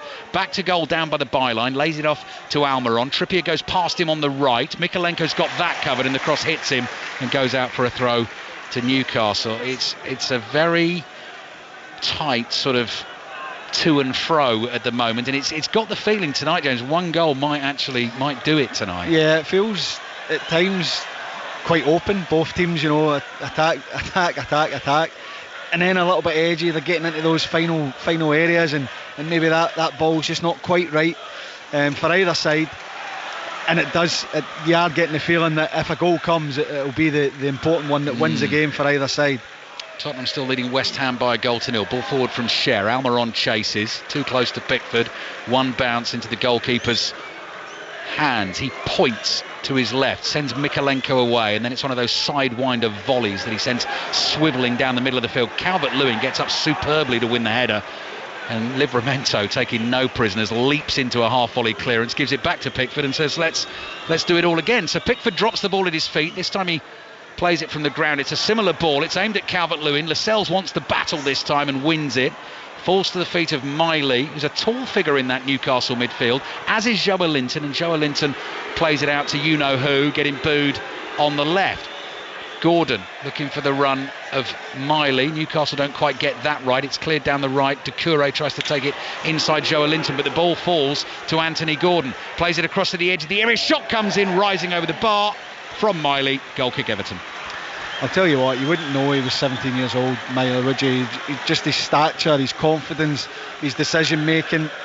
He just slotted into the Newcastle midfield, and I think that when you have the injury crisis and you have a club like Newcastle who are obviously on the up, that are going to spend money in the long term, to see them bring through an academy product, I think that's massive for the club. It's massive for the younger players within the club to see that there is a pathway as well for them. Harrison's lost it inside his own half. Played forward by Guimaraes, and Isak couldn't make it stick. Was looking for that first touch to tee up the shot. Tarkowski was there and makes a crucial tackle for Everton. Trippier's ball forward, intercepted by Dwight McNeil. That will bounce out for a throw into Newcastle in an attacking position on the right. Almiron takes that quickly down to Trippier. Trippier lobs it back to Almiron. Almiron with two blue-shirted Everton defenders in front of him. Tries to beat Mikalenko for pace on the outside. Great defending from the Ukrainian. Standing ovation for him. Just runs the ball out of play. Goal kick Everton, and we'll take you to Tottenham. John Southall. Where Tottenham lead West Ham by a goal to nil. That early goal from Romero could have been 2. Lo Celso 14 yards out, saved by Fabianski in the West Ham goal. Tottenham 1, West Ham 0. Lo Celso in scoring form for Tottenham at the moment. Tottenham Newcastle's our commentary at 4:30 on Sunday. We've got Luton Manchester City at 2 o'clock in full on Sunday. Everton Chelsea actually is a commentary on Radio 5 Sports Extra on Sunday. That also kicks off at 2 o'clock. And Fulham West Ham, you'll be able to get commentary of that game via the BBC Sport website and app. Again, a longer ball aimed at Calvert-Lewin, who jumps with his spring-heeled boots. Ball in Everton possession. Tarkowski lobbed towards McNeil, chases the diagonal. Dubravka gets to it. McNeil gives him the gentlest of shoves, and Dubravka's gone down as if he's in real pain there, and he's holding his left ankle. So maybe he twisted it actually as he fell, James. Yeah, he's either twisted it or Dwight McNeil's potentially caught him accidentally. You know, on the follow through, or he was running behind Dubravka. Yeah, I think he catches him. Oh yeah, ever so slightly. Yeah, ever so slightly. But we know the goalkeepers, they don't like any kind of contact at all. And Dubravka, quite rightly, making the most of it. Just maybe letting the referee know, there was contact there, making sure he gets the foul. But on the Pickford long balls, yes, when either, if he's kicking it from his hands or from the ground, he makes sure he gets so much height on it, which is a nightmare for defenders to go and attack, because the ball's in there a long time. They can't really time their jump. Calvert-Lewin's got a chance to back in, and if he's not winning it, which he's won the majority, then it's a difficult one for the defenders to get any kind of distance on the header, which allows Everton to potentially pick up the second balls. We've got half an hour to play in this game. Started at 7:30 tonight. Everton 0, Newcastle 0. Listening to it on BBC Radio 5 Live and the BBC Sounds app. Branthwaite plays back to Pickford. Tarkowski gets the shout of man on. Oh, Gordon's taking it off him and shoots straight at Pickford, who breathes a massive sigh of relief. Anthony Gordon should have scored. Oh, without doubt he should have scored. I don't know what James Tarkowski's doing. He gets the ball at his feet. You could argue should they be passing it to him, but he just controls it and stops. Allows Anthony Gordon to nick in and take it. He hits it early. It's a glorious opportunity for Anthony Gordon. He should potentially take another touch. Even saying that, he has to find either side. It should be a goal for Newcastle. What a chance for Anthony Gordon against his former club. Young's ball forward. Calvert-Lewin will chase. Again, Dubravka off his line to the left-hand side of his penalty area. Slides across the floor. Grabs it for Newcastle. Rolls it out to Guimaraes.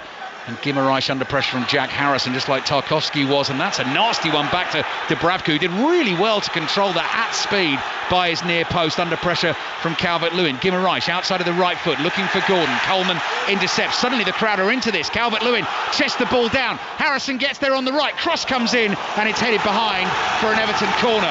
Goodison Park has woken up. Oh, tremendous tremendous. First of all, you're right, the ball back to Dubravka, wow, it was like a shot. Does brilliant to control it. Newcastle work their way out of trouble. Comes to Bruno Guimaraes, she tries to flick it round the corner. Coleman is on to Anthony Gordon to win it back. Great little flick round the corner from Dominic Calvert-Lewin, and if just a little bit more on the cross, he's got a chance to go and attack it.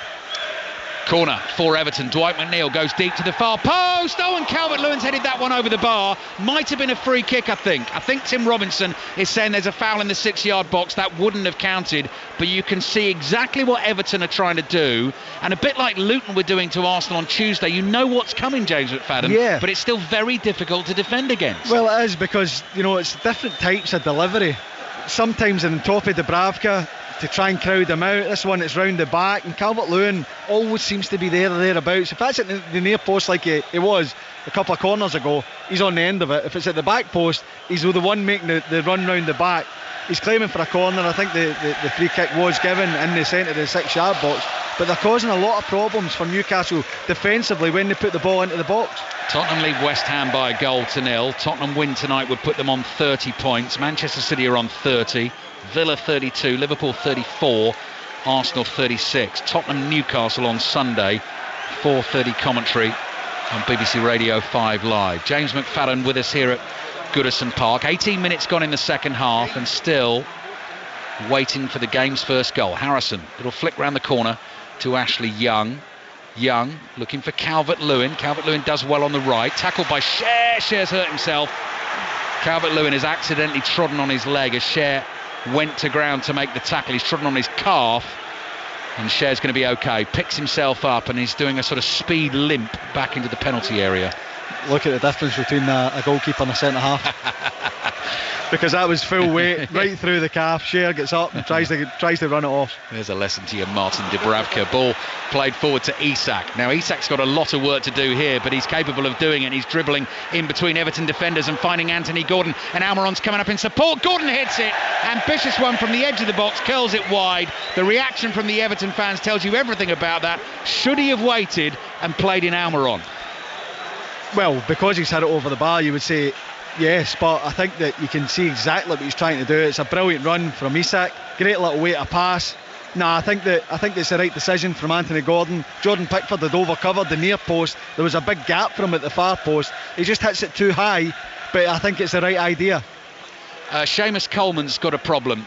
Game has stopped here. Referee Tim Robinson is waving one of the Everton medical team onto the field. Coleman is down on one knee, so he's leaning forward on his left knee, and his right knee is balancing his weight on the ground. So Scotland international, we were talking about him before the game, James. I mean, a great player to be able to bring in. So Ashley Young is starting ahead of Nathan Patterson.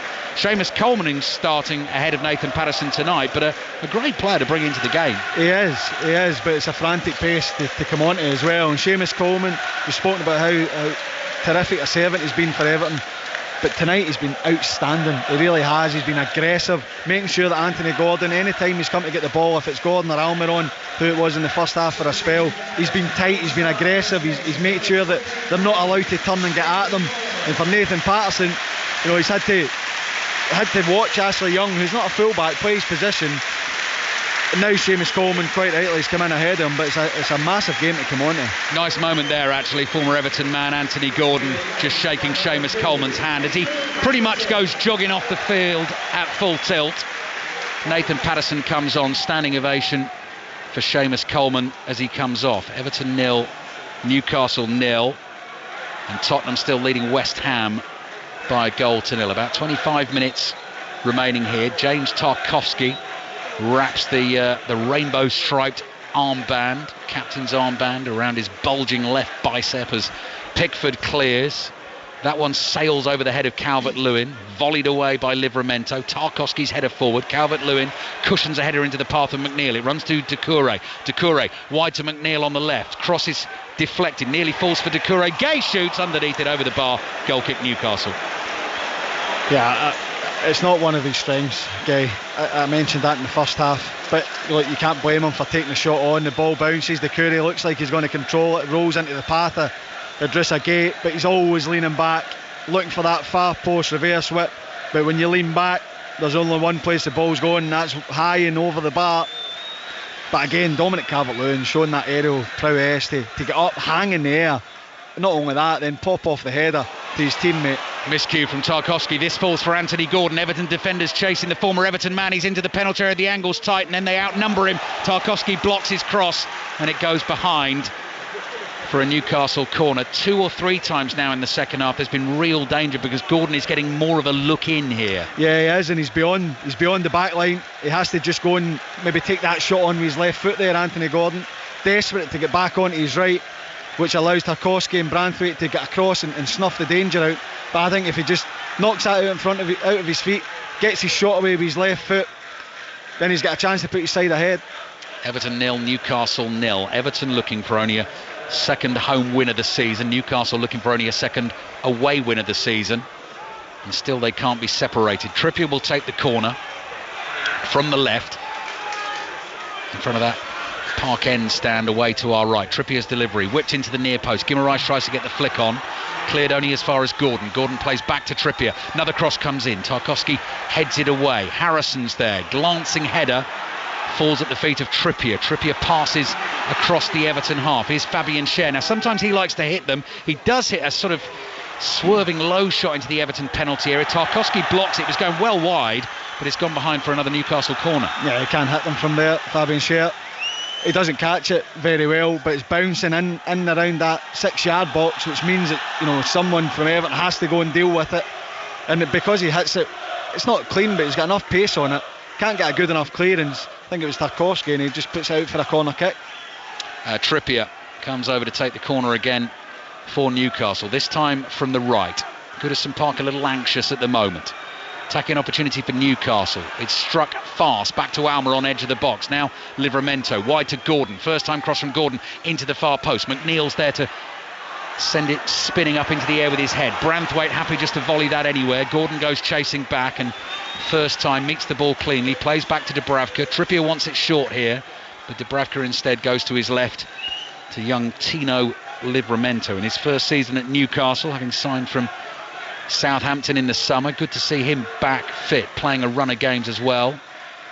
After injury problems, saw him miss a lot of game time in his latter time at Southampton. Joelinton to Livramento. Livramento plays back to Schär. Schär's inside his own half. Right-footed ball swept forward. Awkward for Branthwaite. Catches it on the half volley.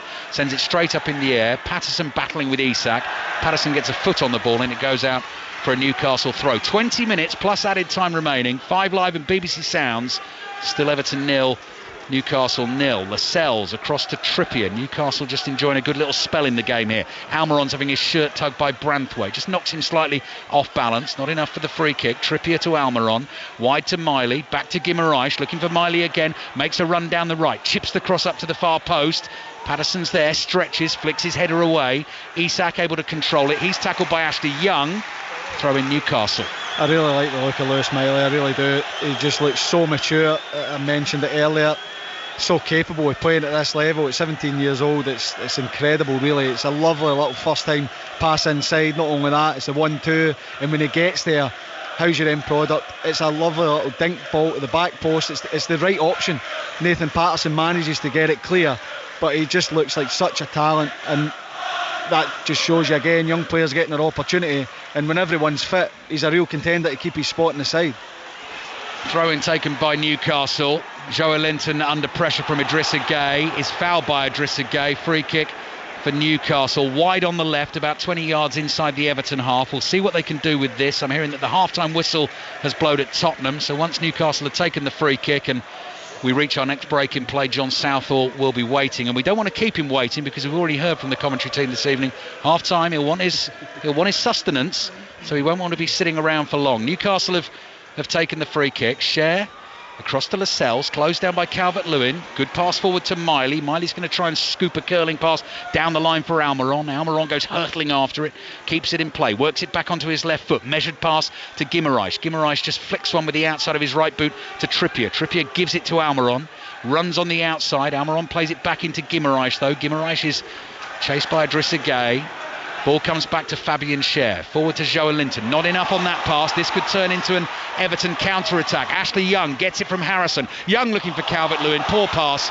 Straight through to Dubravka. Here's John Southall. May have been a few mistruths there before the game, Ali, I have to say. Half-time here, though. Tottenham 1, West Ham 0. Tottenham have dominated the game. The goal came early on in the half. Christian Romero back in the side from a Porro corner on the right-hand side. Got in between Alvarez and Aguerd and looped a header in from about 10 yards out. Could have been more. Fabianski denied Lo Celso. The Zuma smashed one over the crossbar. And late in the half, Zuma almost with the own goal off the crossbar. Paquetá with the best chance for Tottenham. Cross from the right-hand side at the back post, unmarked. Got his header all wrong. Spurs no wins in 4. Half-time, they lead West Ham by 1-0. So John Southall is claiming fake news. Everton 0, Newcastle 0. Not too long to go in this game.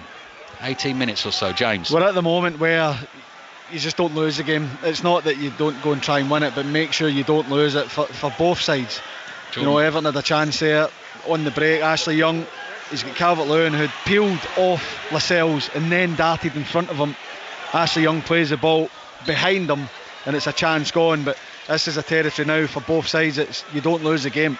Definitely going to test the reserves of stamina as well, and I'm thinking particularly this Newcastle team, because Eddie Howe having to play the same 11 again and again and again. I mean, Sean Dyche, given the chance, I think would quite like to do that. Obviously Dominic Calvert-Lewin has come back into the team tonight, but he would have started on Saturday if he could. He's the first choice centre forward. James Garner's missing with illness this evening, but Newcastle then go to Tottenham on Sunday, then it's AC Milan in a massive game for them next Tuesday as well. So this is going to really test them in the closing stages, and I think Sean Dyche is well aware of that as Everton wait to take their free kick. I think they're thinking about making another change as well. Pickford will take the free kick from inside his own half, clump forward with the left foot, drops down on the edge of the box. Doucouré there, flicks it forward. Calvert-Lewin's waiting for it to come down, gets it down, left-footed attempt, half block. Tarkowski trying to turn, stretches, plays it back to Gay. Gay is able to play it out to Ashley Young on the right-hand side, just outside the area. Cross comes in, far post. Doucouré nods it down, hits Trippier's left boot, and Trippier's then able to clear it away with that left boot. Only as far as Mikalenko. Mikalenko to McNeil. Another cross comes in, aimed at Calvert-Lewin. He's beaten in the air this time. Ball falls to Jack Harrison. Back to the Newcastle goal, back out to McNeil, another high steepling cross to the far post, awkward one, bounces in front of Livramento, had to let that drop, and Ashley Young is able to receive it. Livramento's right behind him, Young's trying to win the corner, and then Livramento wants to shepherd the ball back to his goalkeeper Dubravka, and he's able to do that, and the referee's going to stop the game again because Jared Branthwaite, I think, has taken a whack in the face as one of those crosses came into the penalty area. So 15 minutes to play plus added time. Everton 0, Newcastle 0. It's something Everton have done really well when they've got the ball forward and in around the box. Newcastle find that they're defending brilliantly, I have to say, but they're finding it very difficult to get any clearance on it. Everton are ringing the box very well. The first cross comes in, Eddie Howe's screaming for his team to get up the pitch, but they can't because Everton are winning it back in around the edge, moving it to the wide areas and getting crosses in and forcing Newcastle into defending.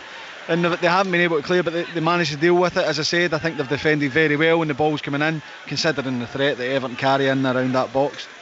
So Jared Branthwaite receiving treatment. Half-time at Tottenham. Tottenham 1, West Ham 0. In terms of this attempt to stay in the division, following the 10-point deduction, Everton can take inspiration from their opponents tonight. The fewest points a team has had after 14 games of a Premier League season and survived relegation is 7 points, exactly what Everton are on after 14 games, and Newcastle did it under Eddie Howe a couple of seasons ago. He took over from Steve Bruce. Newcastle were on 5 points from 11 games. They actually won their 15th game, so the equivalent of this game tonight against Burnley, but then only took 2 points from the next 5 to be on 12 points after 20 games and still survive. But crucially, on that point, signed Trippier, Guimaraes, Byrne and Matt Targett in January. And what Everton will be able to do in January, we don't know. And now Everton have got a slight concern because Jordan Pickford looks like he needs a little bit of attention to his right leg. So Newcastle have lost Pope, one England goalkeeper.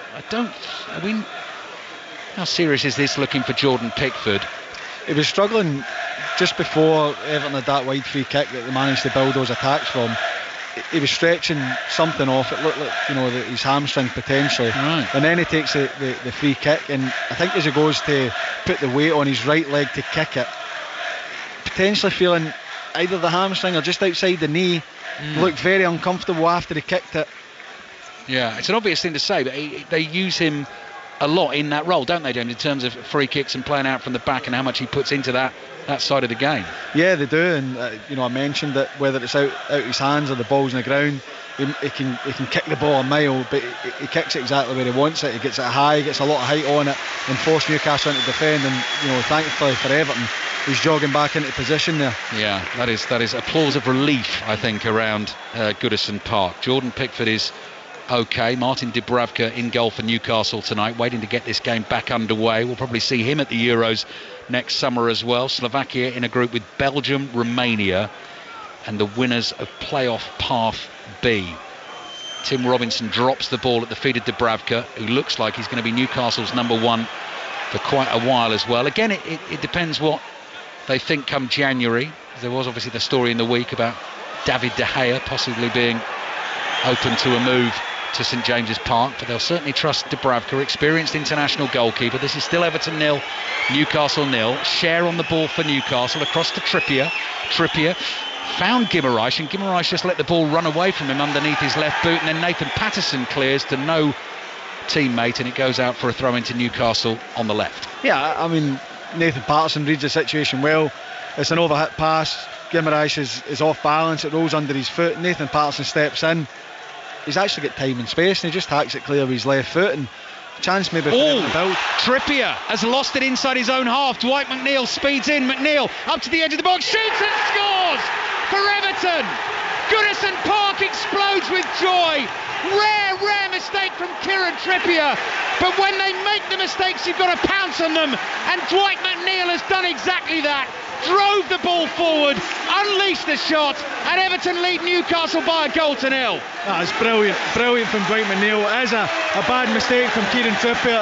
Square pass, he steps back as if he's going to play the pass and forgets the ball. Dwight McNeil's onto him, like Everton have been for the majority of the match. They've been on the front foot, aggressive in their press, and as he drives forward, Dominic Calvert-Lewin makes a run across the face of Dwight McNeil onto the left hand side, which opens up the gap for McNeil to step into. He's always going to get that on his left foot, and when he does, he unleashes a shot. I think there might be a slight deflection on it. Dubravka's got no chance, there's plenty of power on it, and Dwight McNeil yet again for Everton stepping up when it needs it.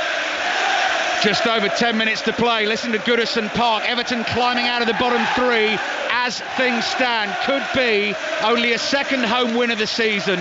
Kieran Trippier, the ball just got away from him as he was looking up to see where he was going to play it forward into the Everton half. Then he lost his balance. McNeil pounced, took it to the edge of the area, then just steadied himself, took his time, was always going to go for power. I saw him hit a wonderful shot on the half volley to get the winner against Nottingham Forest on Saturday. He's a great striker of the ball, and Martin Dubravka had absolutely no chance. Everton 1, Newcastle 0.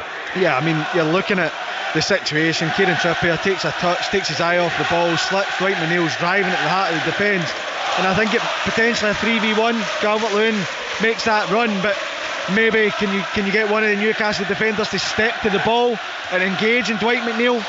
Right, Almiron's now blocked a Branthwaite clearance. Danger for Everton here. Almiron plays the ball infield, can't find Isak. Guimaraes is there, tries to play it to Miley, edge of the area, cross to the far post, headed up in the air by Patterson. Isak trying to get underneath it, Branthwaite heads it away. Game is really opening up now in the last 10 minutes at Goodison Park. Calvert-Lewin calms things down, plays it back to the goal scorer McNeil. Calvert-Lewin's continued his run.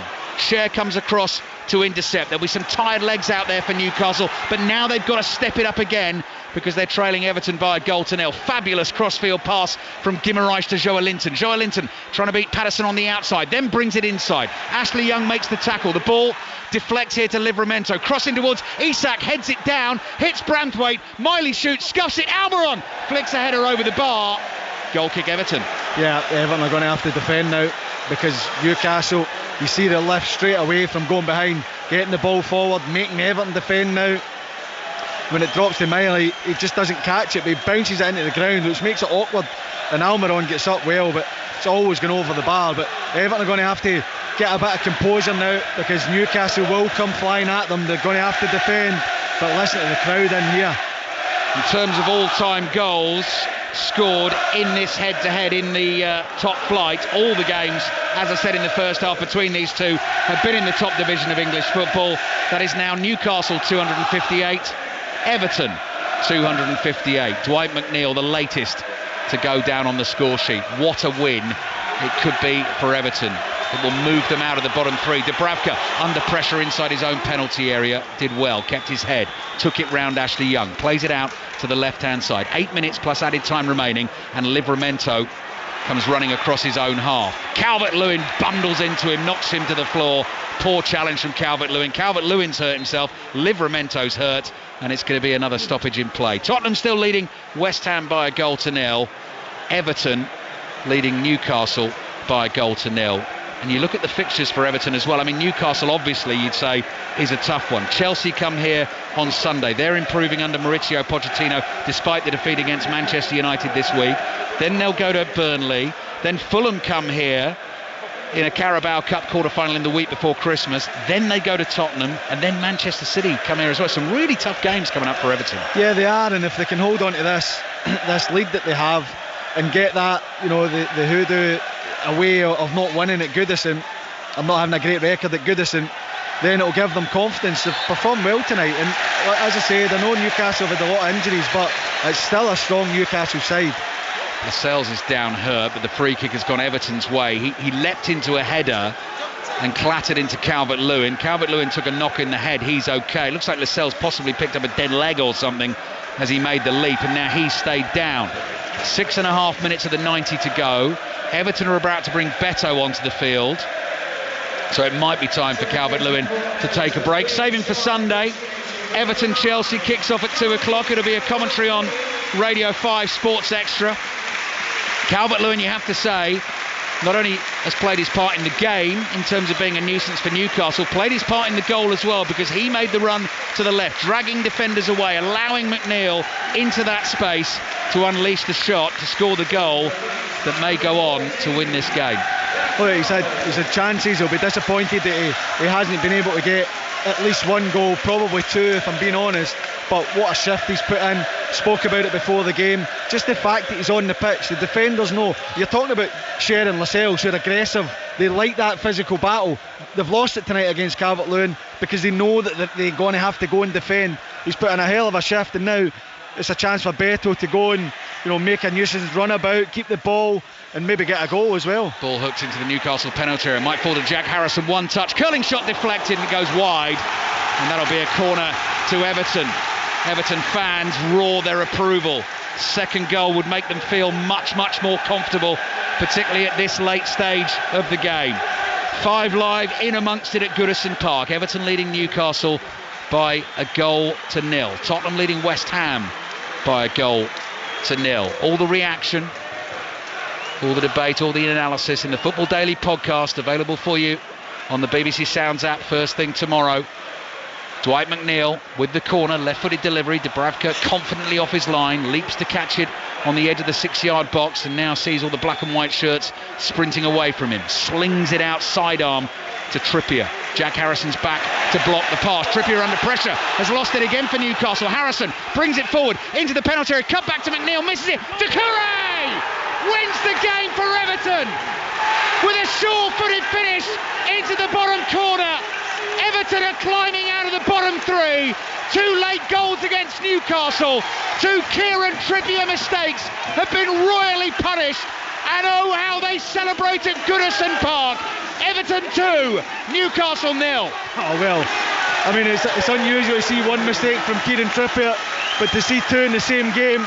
Jack Harrison again is on it. The pressure from Everton's been excellent. And you would expect a team that isn't used to winning at home, go and defend your lead. Everton have been going for that second goal. Harrison does brilliant, taking the ball off of Trippier, and then he drives into the box, into the heart of the defence. I actually thought he was going to take a shot because he's running towards goal. He squares it to Dwight McNeil, who has a fresh air swipe at it. First time. But Doucouré, so important. 2 players tonight have stepped up for Everton that have been stepping up for a number of years now. Dwight McNeil and Abdoulaye Doucouré with big goals at big moments. And when it drops to Doucouré, you just know the net's going to bulge. Might be putting 2 and 2 together here, James, but I was talking about tiredness in the Newcastle ranks. Do you think the Trippier mistakes potentially come from that, or impossible to say? Yeah, look, it could be it's a very plausible reason, because we're not used to seeing it. He's so consistent, whether he's defending, attacking, his range of passing, his ability to take the ball under pressure, and he's almost invited that pressure in the 2 points. I'm praising Everton because they have been at it, they've been aggressive, but a guy like Kieran Trippier, we're so used to seeing him taking the ball and being composed. It could well have an impact because he has been so consistent, such a huge player for Newcastle over the years. Trippier takes the free kick straight down the middle of the pitch, headed clear. Harrison jumps, he didn't know where that went, came off the back of his head, fell to Lascelles. Guimaraes knocks one forward into the Everton box. Mikalenko clears first time, but you're absolutely right, James. Let's take nothing away from the Everton performance and the ruthlessness that has been lacking for them this season, not taking their chances, given 2 good chances, and they've taken them both clinically. Yeah, they have. After passing up a couple of opportunities in the first half, it looked like it was going to be the same old story, but also the reaction from going ahead. They're going again to try and get the third goal. Blue Wave sweeping forward. Young's cross into the penalty area. Doucouré leapt. Ball went just past him. Cher clears to Joe Linton. Forward to Almiron. Guimaraes is running ahead of him. Played to Anthony Gordon. Now his pass is a loose one inside his own half. Gives the ball away to Beto. 89th minute of the game. And Emil Kraft is waiting to come on for Newcastle. And the big question is going to be that 5 Live commentary Sunday afternoon. Away to Tottenham for Newcastle. We know what Tottenham are going to do against Newcastle. They are going to try and run them ragged. What is Eddie Howe going to do with his starting lineup for that game? Is anyone else going to be available to him? Game against AC Milan, of course, next Wednesday at St James's Park in the Champions League. Ashley Young's given Livramento a shove in the back, concedes the free kick. Time is running out for Newcastle, and also just that psychological thing, James. They're only moving a point above Luton, but out of the bottom 3. They'll look at the table tonight and they're out of the bottom 3. Yeah, it's massive for Everton. You know, a lot of the times, as we've mentioned throughout the night this season, Everton have created chance after chance, have passed it up and maybe not get the results that their play or their chances have deserved, but they've managed to do it tonight. And it looked like Calvert-Lewin missing that in the first half. Anthony Gordon has a brilliant opportunity to put Newcastle ahead, which would have made it so different. There's a pass into Isak, he takes a heavy touch, which is unlike him, and Newcastle did look dangerous, but Everton have managed to see it out. Massive psychologically to get the victory tonight, massive to get out of the bottom 3, and they can start to look up the way, but there's still a lot of work to be done for Everton, but they've shown a lot of signs tonight that this is a team full of confidence, that can match. Look, I have to give Newcastle the excuse. Tiredness surely comes into it, because you can only go to the well so many times. And you know, you mentioned playing Spurs. You couldn't ask for a worse team to play against, because they will be relentless. Talking about the Everton form, after only taking 1 point from the first 5 games, in the next 10 it's going to be 6 wins and 1 draw, 19 points, although they've had 10 of those taken away from them. 10 minutes of added time goes up, and Sean Dyche is complaining because he felt that Jack Harrison was fouled and Everton should have had a free kick. So Newcastle still have 10 minutes to try and find a couple of goals, and Sean Dyche is saying, where's that time come from? Emil Kraft has come on for Jamal Lascelles, and the other change saw Matt Ritchie come into the Newcastle midfield. Ball through the middle, Isak, little dink finish, might go wide, it does go wide. Isak just tried to run onto the finish and knock it in himself from the tight angle, but Branthwaite followed him back and made sure that wasn't possible. And maybe Isak, I mean, who am I to say, could have put his foot through that and tried to stick it beyond Pickford rather than go for the clever one. Yeah, he could have, and I was, saying his touch was off a little bit earlier. He's actually tried to go for goal there. He's tried to ding that over Jordan Pickford. Sean Dyche booked, and inexcusably from the stands a water bottle has been slung at the referee. It's missed him by an absolute mile. Could have hit anyone on the touchline there. But that is just ridiculous from someone inside this stadium. Thankfully, no one got hit. Everton 2, Newcastle 0. That's dreadful. You don't want to see that. I understand the frustration in the Everton crowd. Don't want to be seeing, objects thrown from the pitch at the referee. And I don't know if it is because the decision not to give a foul on Bruno Guimaraes on Jack Harrison. It's a clear foul, and I don't know how the referee doesn't see it, but you still don't want to see that. So Sean Dyche booked. I'll be looking to get some reaction from him at the end of the game. You'll hear it in the Football Daily podcast available via the BBC Sounds app. We'll speak to the Newcastle manager, Eddie Howe, as well. 2 late goals. Looks like it's going to win this game for Everton. I'll take you back to Tottenham shortly into the second half. Commentary over on Radio 5 Sports Extra. Tottenham leading West Ham by 1-0. Last we heard, Ashley Young in with an interception. Flicks that ball into Matt Ritchie, throwing for Everton in the right back position. John Southall is watching the game at Tottenham. 6 minutes played in the second half. Tottenham still lead West Ham by 1-0. Big claim for a Spurs penalty. Handball from Sofal. Referee waved it on. VAR must have looked at it, didn't give it. Pedro Porro with the one chance of the half, and here could be a chance for Bowen, and Bowen has scored. The flag stays down in front of the West Ham supporters, and against the run of play, West Ham are back in it. Tottenham 1, West Ham 1. As I say, commentary continues on Radio 5 Sports Extra. It will also be here on 5 Live after we've finished with this game. We're into 10 minutes of added time, 7 of those remaining. Matt Ritchie's on the ball. He's hitting across from deep, and Jordan Pickford gobbles that up at the far post, and then very theatrically makes 3 steps to his left and brings a smile to the faces of the Everton fans as in slow motion he falls to the ground. Ritchie, by the way, came on for Lewis Miley as the second Newcastle substitution, and Sean Dyche, if I didn't mention it,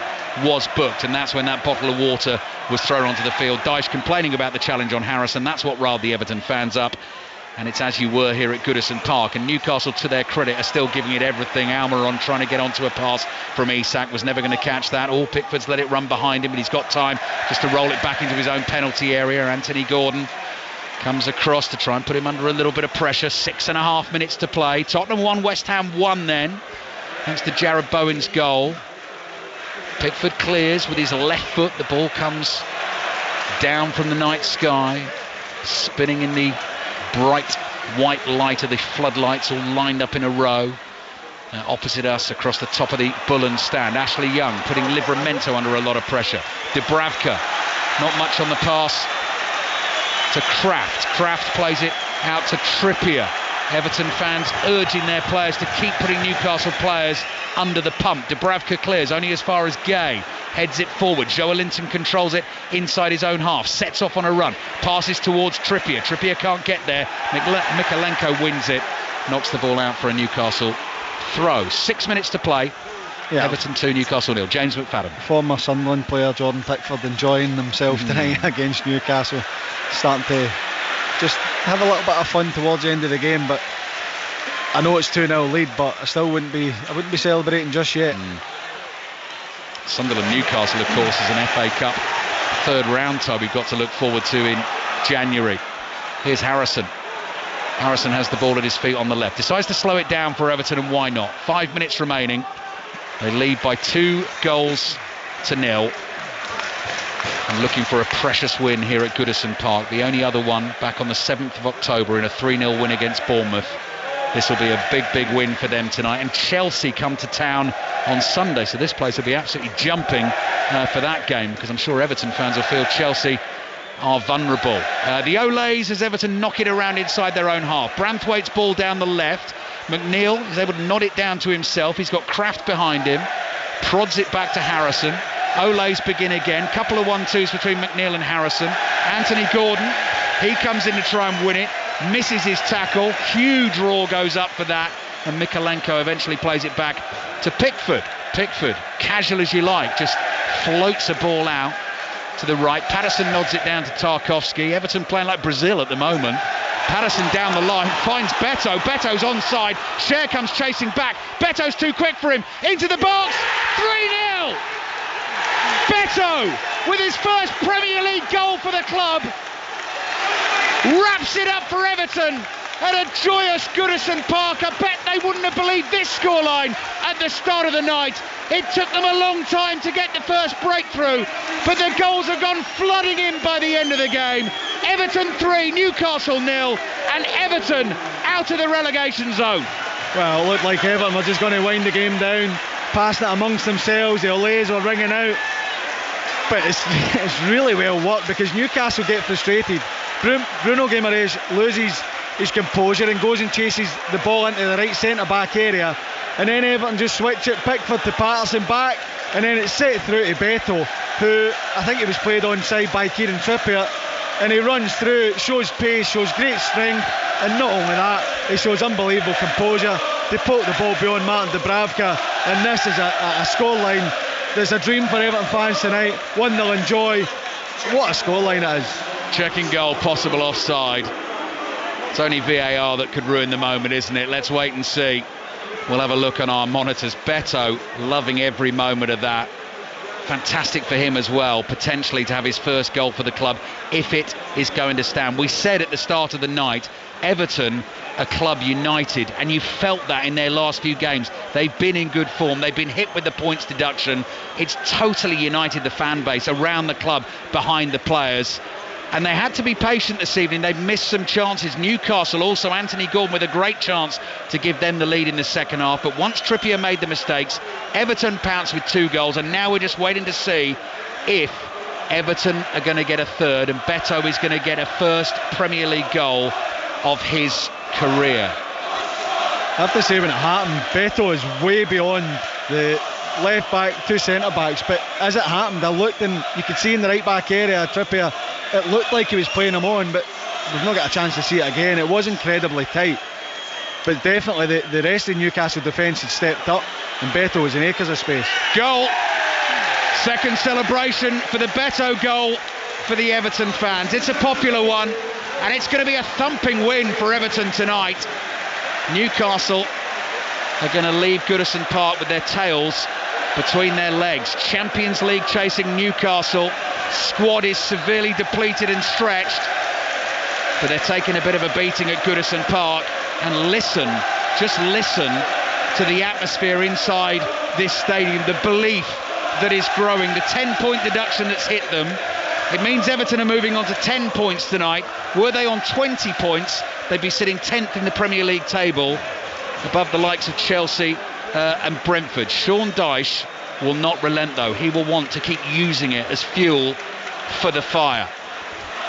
The message would have been to continue playing the way they have been, because Everton, obviously with the points reduction, it takes them into the relegation zone, but in actual fact, performances and results meant that, as you say, if it hadn't happened, they'd be looking at being mid-table, potentially dreaming of challenging for a European spot. Gordon, what's the score? Gordon, what's the score? Football fans just never relent.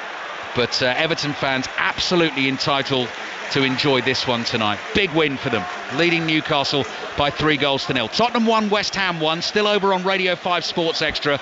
You'll hear the closing stages here on 5 Live once this game is done. And I'm going to head downstairs and try and get some post-match reaction. Manchester United, Bournemouth, 3 o'clock commentary on Saturday on 5 Live. Aston Villa, Arsenal in full from 5:30. Luton, Manchester City, 2 o'clock on Sunday. Tottenham against Newcastle. Newcastle will go from here and face Tottenham at the Tottenham Hotspur Stadium on Sunday. 4:30 kickoff. Commentary on BBC Radio 5 Live and BBC Sounds, and then back into the Champions League action next week at Old Trafford on Tuesday night for Manchester United against Bayern Munich, and St James's Park, another massive game for Newcastle at home against AC Milan on Wednesday night. You'll hear it all on 5 Live. Trippier to take the throw. He's going to be annoyed with himself this evening. Long and very successful career, and you're always going to have those moments, and they've happened to him this evening, and it's cost his team. The ball is with Emil Kraft for Newcastle, just inside the Everton half. Lob towards the edge of the Everton penalty area. Tarkowski deals with that. The clean sheet will be important to Everton as well. Gay plays it across to Ashley Young, who's had to play midfield for Everton this evening. Right hand side of the midfield 3, in behind the front man. Curling ball towards Beto. Guimaraes chests it down, and there's the roar for the full-time whistle. Everton are out of the bottom 3, and the Everton fans, just like on Saturday evening after the win against Nottingham Forest, absolutely loving life at the moment.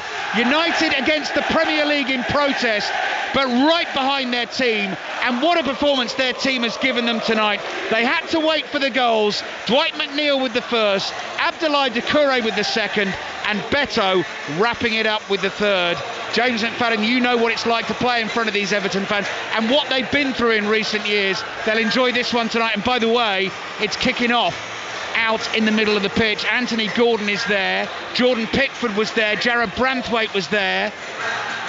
and a couple of Newcastle players. Fabian Schär's got involved, and suddenly players from both sides and officials and everyone is trying to get in and split this all up. Newcastle will be annoyed clearly and frustrated they've lost the game. There is the Anthony Gordon issue. He's bound to have taken some stick in various quarters this evening, and thankfully, James, that's now calmed down. Yeah, I think, we mentioned Jordan Pickford and how he was enjoying it. It looked like it was Schär and Pickford. I don't know how that's happened so quickly after the whistle, but all the rest of the players have all gathered round, tried to get in the middle and make sure nothing happens. Jordan Pickford just skipped round them all and get himself out of trouble. But look, you don't really want to see it. I understand, passions are high, and I don't think it was anything towards Anthony Gordon. I don't, because see him in an embrace with Jared Branthwaite, and there has been that, although from the crowd there's been plenty of boos and there will be no love lost there. But I think with the players, the respect for their former teammate will always be there, and I don't think there's any suggestion that it's come from an Everton player towards Anthony Gordon. But they should be just enjoying their victory tonight. Hard fought, well earned, brilliant result and performance against a really good Newcastle side who probably just ran out of steam towards the end of the game. But full credit to Everton for seeing it out with the energy levels. Everton players milking it, and quite rightly, on the pitch at Goodison Park. Credit to the Newcastle players as well. Their fans are always fabulous on the road, and they've gone over to thank them for their support. Not Newcastle's night, definitely Everton's night. They're out of the bottom three. They've beaten Newcastle by 3-0.